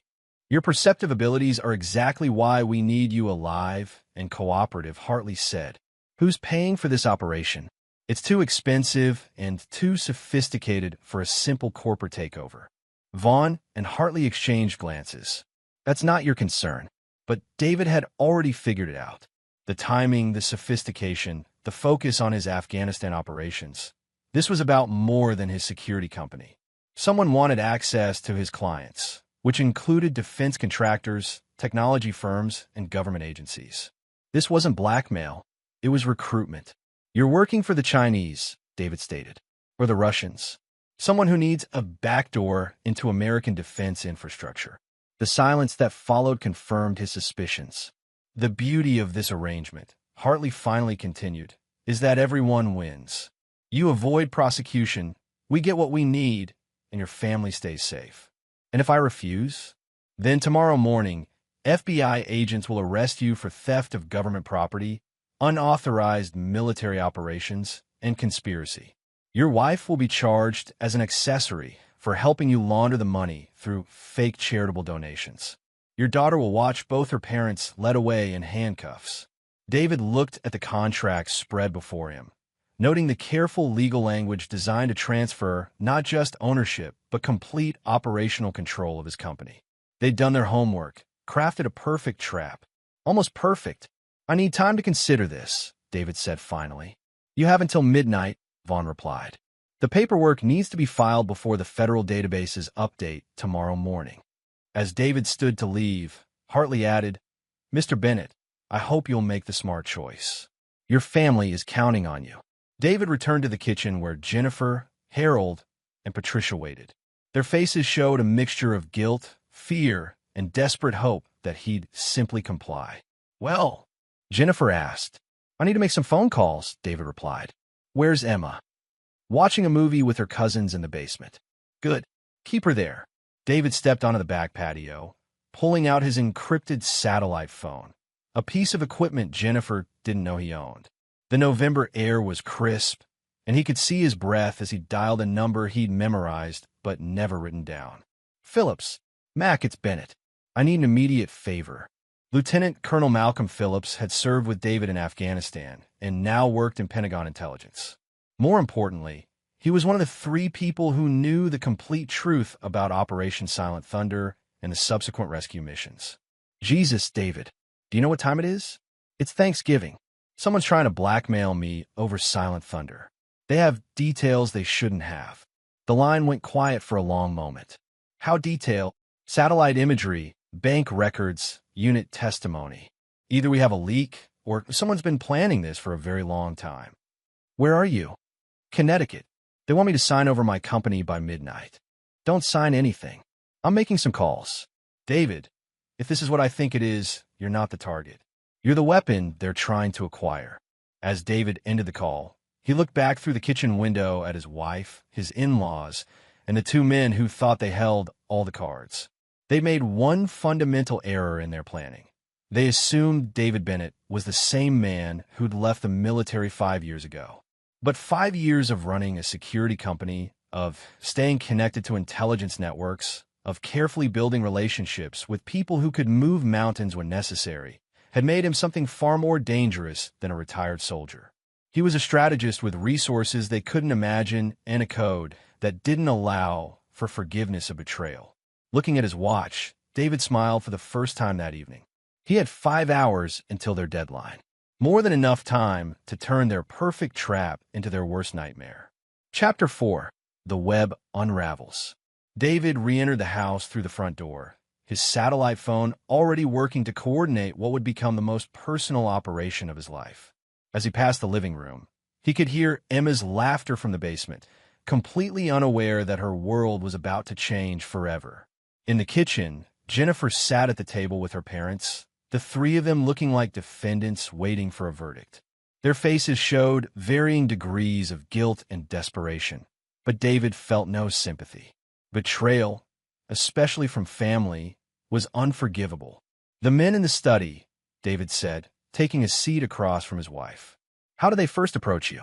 Jennifer's hands trembled as she reached for her coffee cup. It was at Emma's school, the parking lot after her soccer practice. The older one, Hartley, he knew things about you that I'd never heard. He showed me photos of you in places you'd never mentioned, with people I'd never seen. What did he offer you? Protection, Patricia interjected. David, they made it clear that your past was catching up to you. They said cooperation was the only way to keep Jennifer and Emma safe. David's laugh was cold and humorless. Did you ever consider asking me about these alleged threats? Would you have told us the truth? Harold demanded. You never talked about your military service, never explained why you had nightmares, never told us why you kept that gun safe in the basement with enough ammunition to fight a war. Those precautions were to protect this family, David replied. Something you clearly didn't trust me to do. His phone buzzed with an encrypted text message. Phase 1 was already in motion. David, Jennifer's voice cracked. I know I made a mistake, but they threatened Emma. They show me pictures of her at school, at her friend's house, at the park. They knew her schedule better than we did. So instead of warning me, you decided to hand over my entire life's work to foreign agents. Foreign agents? Jennifer's face went pale. They said they were government contractors. They are, just not for our government. The implications of that statement hit Jennifer like a physical blow. Whatever justifications she'd constructed for her betrayal began crumbling as she realized the true scope of what she'd helped orchestrate. "Oh God," she whispered. "What have I done?" David's second phone, his regular cell, rang. The caller ID showed Mac Phillips. "Excuse me," David said, stepping into the hallway. "Phillips, what do you have?" "You were right. This isn't random blackmail. George Hartley and Rick Vaughn are assets for a private intelligence firm called Meridian Solutions. On paper, they're legitimate security consultants. In reality, they broker classified information to the highest bidder." "How long have they been running this operation?" "At least 2 years. They've been systematically targeting former special operations personnel who transitioned to private sector work. Your company was always the endgame, David. Your client list reads like a directory of every classified defense project in the country." David felt pieces clicking into place. They needed someone with my reputation and clearance levels to provide legitimate access. Exactly. And here's the kicker. Your wife wasn't their first contact point. They tried to recruit your business partner first. David froze. Kyle Morrison? He turned them down 8 months ago and immediately reported the contact to FBI counterintelligence. That's when they shifted strategies and went after your family. Kyle Morrison had been David's partner in Bennett Security Solutions since its founding. A former Navy SEAL, Kyle handled the technical security aspects while David managed client relations and strategic planning. If Kyle had reported an attempted recruitment 8 months ago, "Mac, tell me Kyle isn't dead. He's alive, but he's been in federal protective custody since the attempt on his life 6 weeks ago. Someone tried to make it look like a car accident, but Kyle's too paranoid for that. He's been feeding information to a joint FBI task force that's been building a case against Meridian Solutions. Why wasn't I informed? Because they suspected you might be compromised. Your wife's behavior over the past few months raised red flags in Kyle's security protocols." David closed his eyes, feeling the full weight of the betrayal settling on his shoulders. His wife had been feeding information to foreign agents for months. His business partner had been targeted for assassination, and a federal task force had been watching him as a potential security risk. "Where's Kyle now?" 20 minutes away from your location with a full tactical team. They've been waiting for Meridian Solutions to make their final move. "And my family?" "That's your call, David. But you need to know, this goes deeper than your wife. Someone in that house has been coordinating with Meridian from the beginning." David returned to the kitchen where Jennifer, Harold, and Patricia sat in tense silence. He studied their faces with new understanding, looking for tells he'd missed before. "Harold," David said quietly, "when did Meridian first contact you?" The older man's face went ashen. "I don't know what you're talking about." "Patricia?" "David, I think you're imagining." "Stop." David's voice carried the authority of a man who'd commanded soldiers in combat. "I know about Kyle. I know about the federal investigation. I know that someone in this family has been working with foreign agents for over a year." Jennifer looked back and forth between her parents and her husband, confusion and horror warring on her face. What was he talking about? David pulled out his phone and showed them a text message from Mac Phillips. Meridian made initial contact through Harold Bennett via his law firm's international clients. Payment records show $200,000 transferred to offshore accounts in his name. The silence that followed was deafening. Jennifer stared at her father with growing horror, while Patricia's face showed the resignation of someone whose carefully constructed lies were finally collapsing. "Dad!" Jennifer's voice was barely a whisper. Harold Bennett, the respected family law attorney who'd raised Jennifer to value honesty and integrity above all else, had sold out his son-in-law and granddaughter for money. They said it was just information gathering, Harold said desperately. Business intelligence. I never thought. You never thought what? David's voice was deadly calm. That foreign agent's paying you to spy on your daughter's husband might have ulterior motives? Through the kitchen window, David could see headlights approaching down the long driveway. Kyle Morrison and the federal task force were arriving, which meant this nightmare was about to become very real for everyone involved. But as David looked at his wife and in-laws, people he'd trusted with his life and his daughter's safety, he realized that the federal charges they were all about to face were the least of their problems. David Bennett had a code about betrayal, and forgiveness wasn't part of it. Chapter 5. The Hunter Becomes the Hunted. The headlights belonged to 3 black SUVs that moved with military precision up the driveway. David watched through the kitchen window as tactical teams deployed around the property, their movements barely visible in the darkness but unmistakably professional. "Jennifer, take Emma and go to your old bedroom," David commanded. "Lock the door and stay there until I come for you." "David, what's happening?" "The consequences of your choices are arriving." As Jennifer hurried toward the basement to collect Emma, David turned to Harold and Patricia. "You have about 2 minutes before federal agents arrest you for conspiracy, treason, and aiding foreign intelligence operations. I suggest you use that time to consider whether you want Emma to see her grandparents led away in handcuffs." Patricia began crying, but Harold's face showed the calculating expression of a lawyer looking for an angle. "David, we can work this out. I have contacts in the Justice Department." "Your contacts won't help you now. The people you've been working with killed Kyle's wife and tried to kill Kyle. This isn't white-collar crime anymore. It's espionage with a body count." The front door opened without ceremony as Kyle Morrison entered, followed by 6 federal agents in tactical gear. David's business partner looked older, more weathered than when David had seen him 6 weeks ago, but his eyes held the sharp focus of a man who'd survived an assassination attempt. "Hello, partner," Kyle said grimly. "Sorry about the dramatic entrance, but we needed to catch everyone together."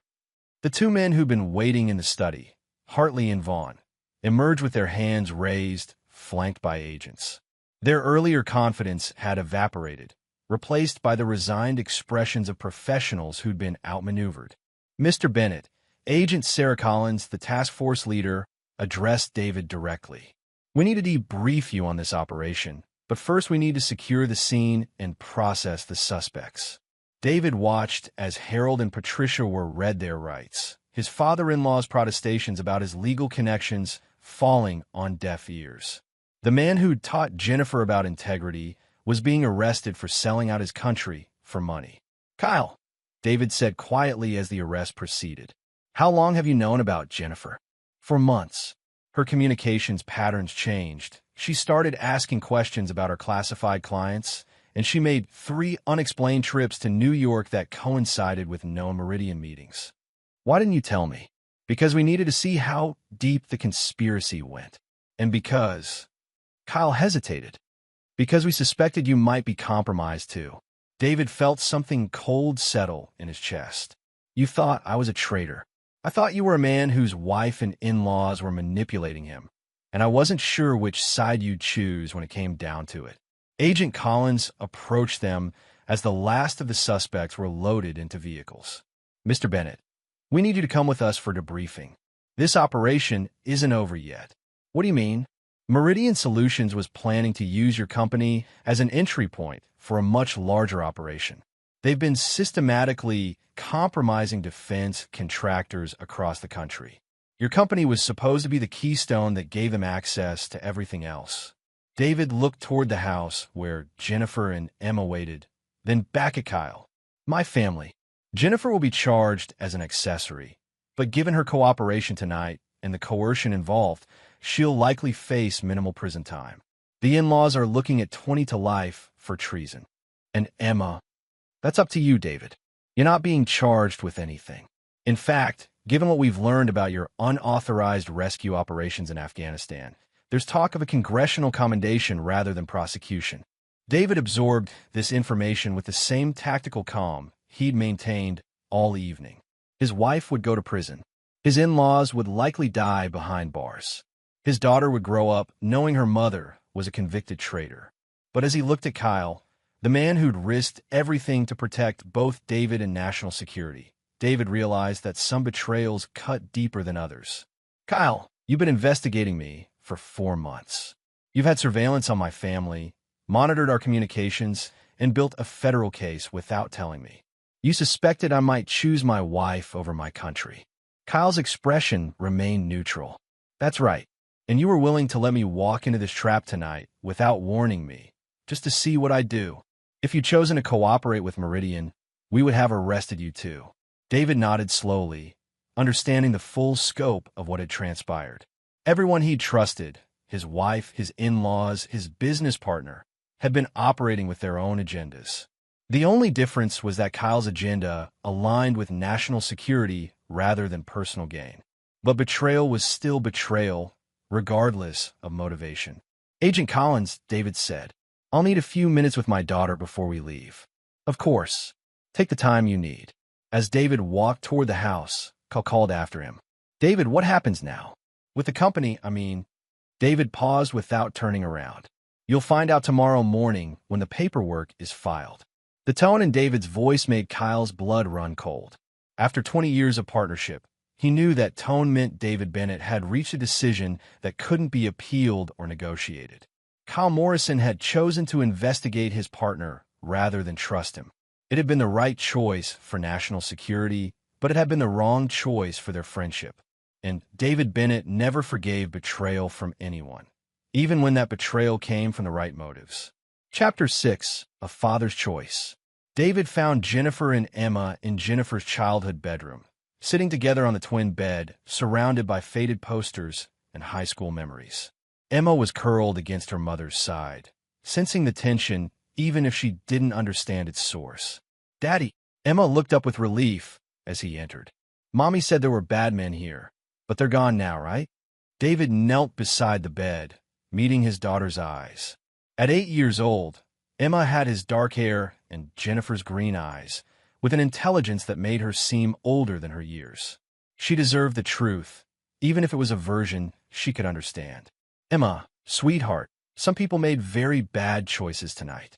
Choices that are going to change our family. What kind of changes? David glanced at Jennifer, who was silently crying. Mommy is going to have to go away for a while.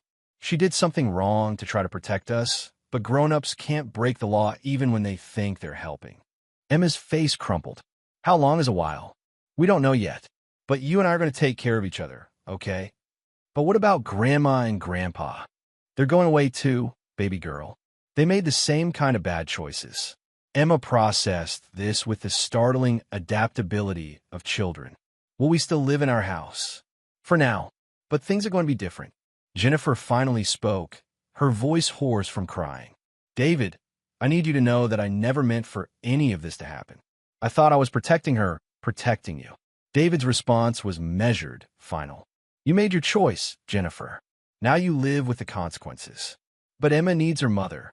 Emma needs a mother who puts her safety above everything else. You put foreign agents and your father's greed above your daughter's welfare. I was scared. They threatened to kill you, to kill Emma. What was I supposed to do? You were supposed to trust me. You were supposed to remember that I spent 20 years protecting people, and that I might have been able to protect my own family if you'd given me the chance. Agent Collins appeared in the doorway. Mr. Bennett, we need to move. David stood and lifted Emma into his arms. Are you ready for an adventure, sweetheart? Where are we going? To stay with Uncle Kyle for a few days while the police finish their work. It was a lie, but necessary one. David had no intention of staying with Kyle Morrison or anyone else connected to this betrayal. He had safe houses, resources, and contingency plans that none of them knew about. As they walked toward the front door, Emma turned to wave at Jennifer. Bye, Mommy. I love you. Jennifer's sob echoed through the hallway, but David didn't slow down or look back. Outside, Kyle waited by one of the SUVs. David, we need to talk about the company, about next steps. The company is dissolved as of tonight, David said, settling Emma into a car seat. All assets will be liquidated and the proceeds donated to military family charities. Kyle's face went pale. You can't do that. We have contracts, obligations. I could do whatever I want with my company. I'm a majority shareholder, remember? David, be reasonable. We can rebuild, move past this. No, Kyle. We can't. David's voice was final. You chose to investigate me instead of trusting me. You were right to do it from a national security perspective, but it ended our partnership the moment you made that choice. So what are you going to do now? David looked at his daughter, then at the house where his wife and in-laws were being processed as federal prisoners. I'm going to disappear for a while. When I come back, it will be with a new identity, a new business, and a daughter who's learned that family loyalty is earned, not given. David, you can't just disappear. The FBI will need you for testimony for. The FBI has everything they need. I'm not a suspect, I'm not under investigation, and I'm not required to stay in Connecticut.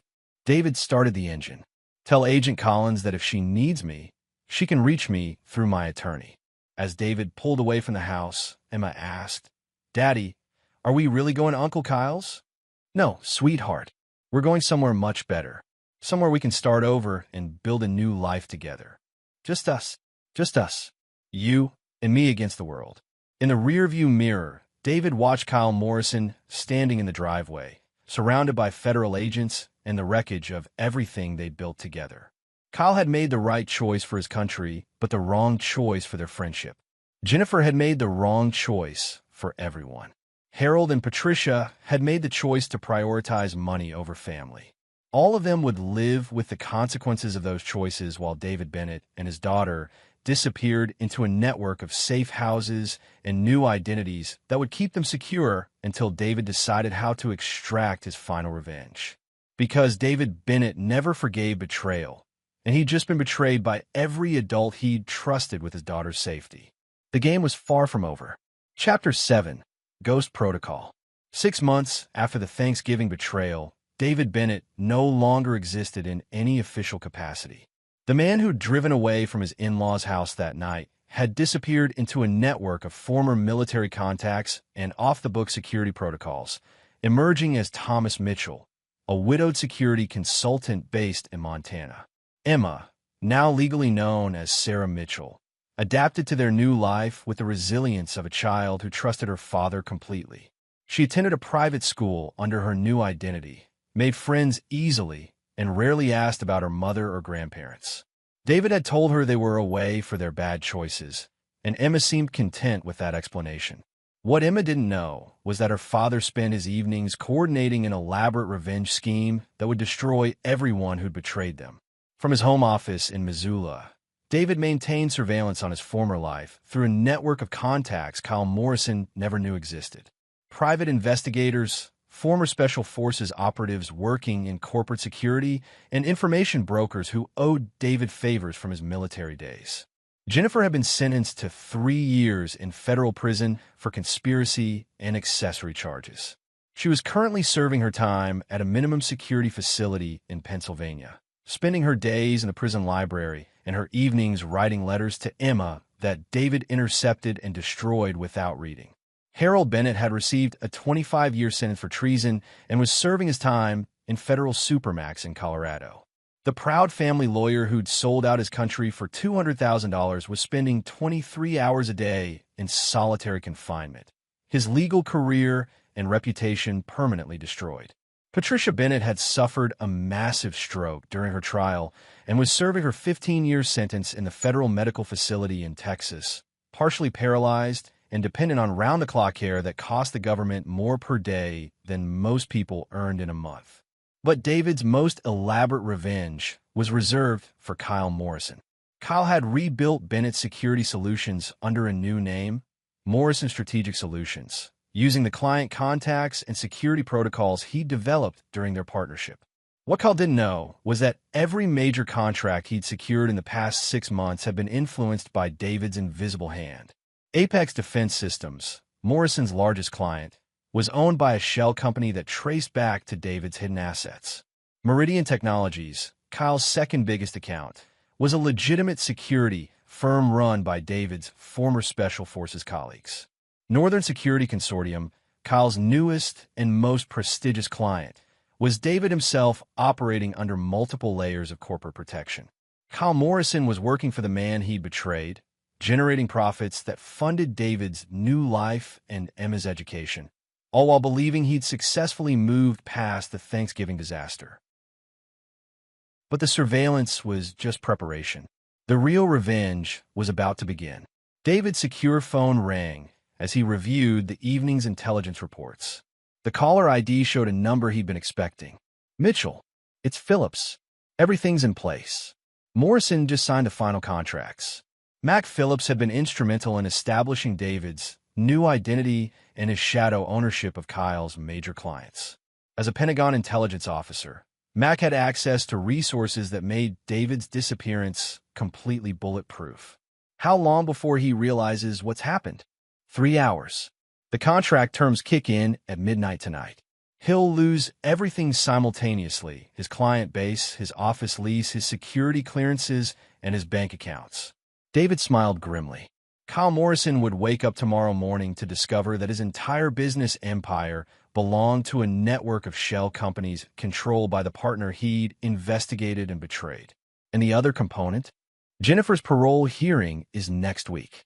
The paperwork you requested has been filed. David had used his connections in the federal system to ensure that Jennifer's parole application would be denied on the grounds that her daughter's current location was unknown. The system couldn't release her to a family situation they couldn't verify, especially given the national security implications of her case. What the parole board didn't know was that David could end Jennifer's imprisonment any time he chose by revealing Emma's location. But he decided that 3 years wasn't nearly long enough for someone who betrayed their child's safety. Sir, Emma appeared in his office doorway, wearing pajamas and holding her stuffed elephant. I had a bad dream. David immediately closed his laptop and turned his full attention to his daughter. What kind of bad dream, sweetheart? I dreamed that Mommy came back, but she was angry because I forgot what she looked like. David's chest tightened. Emma rarely mentioned Jennifer anymore, but the dream suggested she was struggling with the absence more than she let on during the day. Do you want to talk about Mommy?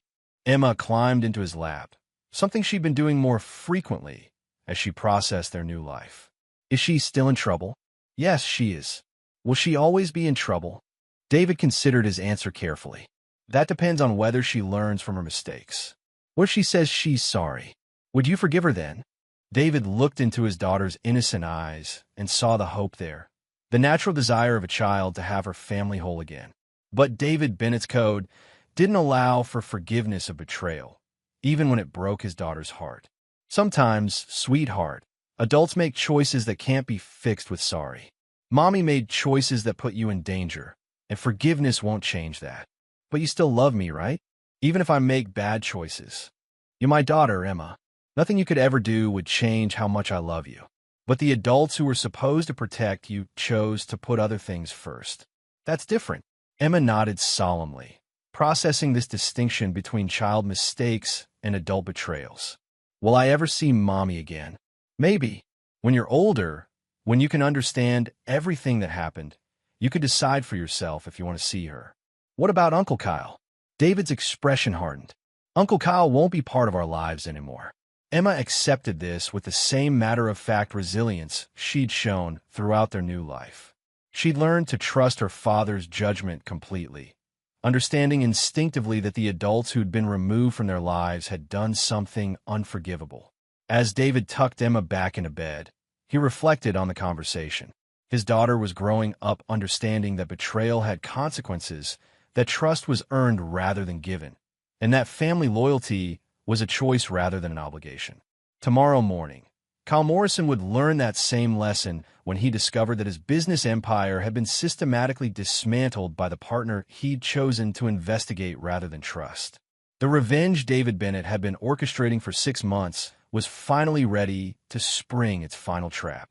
Chapter 8. Reckoning. Kyle Morrison's world collapsed at exactly 12:01 a.m. Mountain Time as automated systems triggered by David's carefully orchestrated contracts began their work. The first sign of trouble came when Kyle's keycard no longer worked at the Morrison Strategic Solutions office building. The second came when he discovered his business bank accounts had been frozen for suspicious activity related to shell company investigations. The third came when he called his largest client Apex Defense Systems, only to be informed that their contract had been terminated due to a change in operational requirements. By sunrise, Kyle Morrison's empire had been reduced to a cell phone that would stop working when the bill came due next week, and a personal bank account that contained exactly enough money to cover 1 month's rent on his apartment. Kyle understood immediately what had happened. Only one person had the resources, the connections, and the tactical brilliance to orchestrate such a complete and simultaneous destruction of everything Kyle had built. David Bennett was alive, active, and very, very angry. Kyle's hand shook as he dialed the number he'd memorized but never expected to use. The phone rang 3 times before a familiar voice answered. "Hello, Kyle." "David, I know it's you. I know what you've done. Do you? Tell me what you think you know." Kyle looked around his empty office, noting the security cameras that had probably been feeding information to David for months. "You own all my clients. The contracts I signed gave you operational control of everything I built. You've been watching me, manipulating me, and now you've taken everything. Very good. Your analytical skills haven't deteriorated. Why now? Why wait 6 months? Because I wanted you to understand what you'd built, how successful you'd become, how bright your future looked. I wanted you to feel secure and confident before I took it all away." Kyle closed his eyes, recognizing the tactical psychology he'd seen David use on enemies overseas. "You wanted me to experience the betrayal the way you did." "Exactly. You chose to investigate me instead of trusting me. You suspected I might choose my wife over my country. You were willing to let me walk into that trap without warning me, just to see what I'd do. I made the right choice for national security." "You made the right choice for the mission," David corrected. "But you made the wrong choice for our partnership. And now you're learning what it feels like when someone you trust uses your own success against you." Kyle felt the weight of David's words settling on his shoulders. For 6 months, he'd been working for the man he'd betrayed, generating profits that funded David's new life, all while believing he'd successfully moved past their destroyed partnership. "What happens now?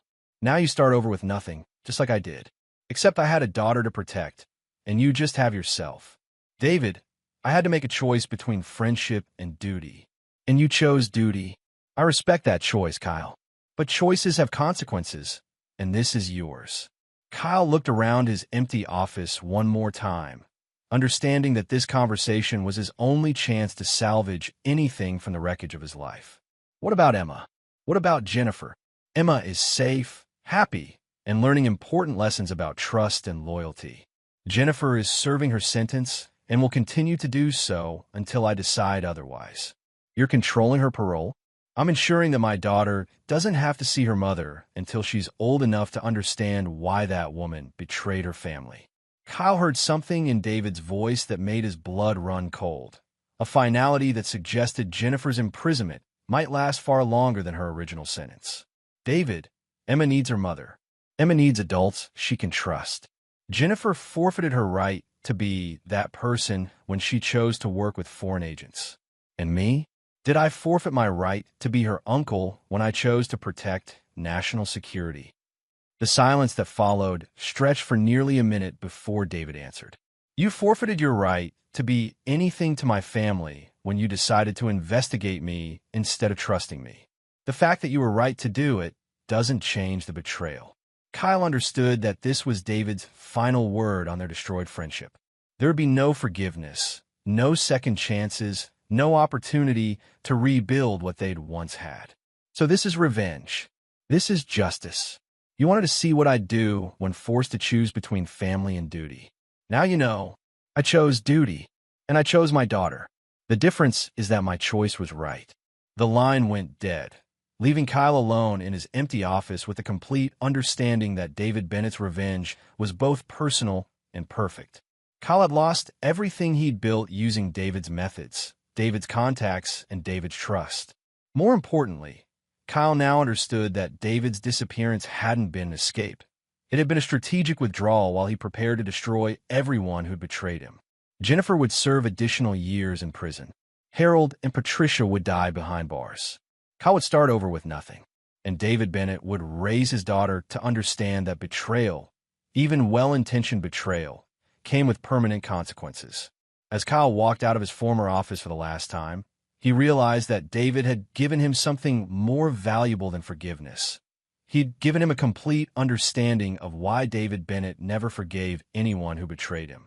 Some lessons could only be learned through experience, and Kyle Morrison had just graduated from David Bennett's masterclass in the consequences of broken trust. Chapter 9. New Foundations. 2 years after the Thanksgiving betrayal, David Bennett sat on the porch of his Montana ranch watching 10-year-old Emma, now legally Sarah Mitchell, practice her marksmanship with a junior rifle. She'd grown taller, more confident, and had developed the kind of focused intensity that reminded David of himself at that age. "Dad, I hit the target 8 out of 10 times," Emma called out, her voice carrying across the meadow. "Excellent work, sweetheart. Remember to control your breathing." Emma nodded and resumed her stance, her form perfect after months of instruction. David had decided that his daughter would never again be defenseless against people who might threaten her safety. She was learning marksmanship, martial arts, situational awareness, and most importantly, how to recognize when adults had ulterior motives. David's secure phone buzzed with an encrypted message from Mac Phillips. Jennifer's second parole application denied. Morrison attempted suicide last week. Survived, hospitalized. Harold died in prison yesterday. Heart attack. David felt no satisfaction at Harold's death, only the grim completion of consequences that had been set in motion that Thanksgiving night. Harold Bennett had chosen money over family loyalty and had died alone in a federal supermax. His reputation destroyed and his daughter imprisoned because of his choices. Patricia remained in federal medical custody, her stroke-related disabilities making her more of a burden on the system than a functional prisoner. She would likely die in government care, another casualty of greed and betrayal. Kyle Morrison's attempted suicide suggested that the psychological impact of David's revenge had been more devastating than the financial destruction. Kyle had lost everything he'd built, but more importantly, he'd lost the sense of honor and integrity that had defined his identity as a former Navy SEAL. Learning that he'd worked for the man he'd betrayed for over a year had shattered something fundamental in Kyle's psyche. Jennifer's continued imprisonment was the most complex element of David's revenge. She'd served 4 years of a 3-year sentence because David's influence ensured her parole applications were denied on technicalities. The system couldn't release her to an unknown family situation, and David had no intention of revealing Emma's location until his daughter was old enough to make her own choices about maternal contact. "Dad, can we practice hand-to-hand combat now?" Emma asked, approaching the porch with her rifle properly secured. "Did you clean your weapon?" "Yes, sir. Field stripped, cleaned, and stored according to protocol." David smiled at his daughter's military precision. "Then yes, we can practice. But first, tell me the 3 rules of engagement. 1. Never start a fight, but always finish it. 2. Use minimum necessary force to neutralize the threat. 3. Protect yourself and innocent people. Never seek revenge." "Good. And what makes someone worthy of trust?" "Their actions over time, not their words or their relationship to me." "And what do we do with people who betray that trust?" Emma's expression grew serious. "We remove them from our lives permanently. Betrayal can't be forgiven because it shows who they really are when they think they can get away with it." David nodded approvingly. Emma was learning the lessons that would protect her for the rest of her life. She would never be as naive as he'd been, never trust family members simply because they were family, never assume that love and loyalty were the same thing. As they practiced defensive combat techniques, David reflected on the path that had brought them to this Montana ranch. He'd lost everything he thought he valued: his wife, his business partnership, his extended family, his old identity. But he'd gained something more valuable: absolute certainty about who deserved his trust and loyalty. Emma had proven herself worthy of his complete devotion through her resilience, adaptability, and unwavering trust in his judgment. She'd never questioned his decisions, never asked to contact the people he'd removed from their lives, never made him choose between her welfare and misplaced family loyalty. "Dad, do you ever miss our old life?" Emma asked as they took a water break. I miss the illusion of having a larger family, David replied honestly. But I don't miss the reality of what those people were actually like. Do you think I want to see Mom someday? David considered his answer carefully. You might. And when you're old enough to make that decision based on full knowledge of what happened, I'll support whatever choice you make. But you'll never forgive her. No, sweetheart, I won't. But your relationship with her doesn't have to be the same as mine. Emma nodded, understanding the distinction between David's permanent judgment and her own future choices. She was learning that forgiveness was optional, that family relationships required mutual respect and trust, and that her father's love for her was unconditional while his tolerance for betrayal was non-existent. As the sun set over the Montana mountains, David watched his daughter practicing her defensive techniques with focused determination.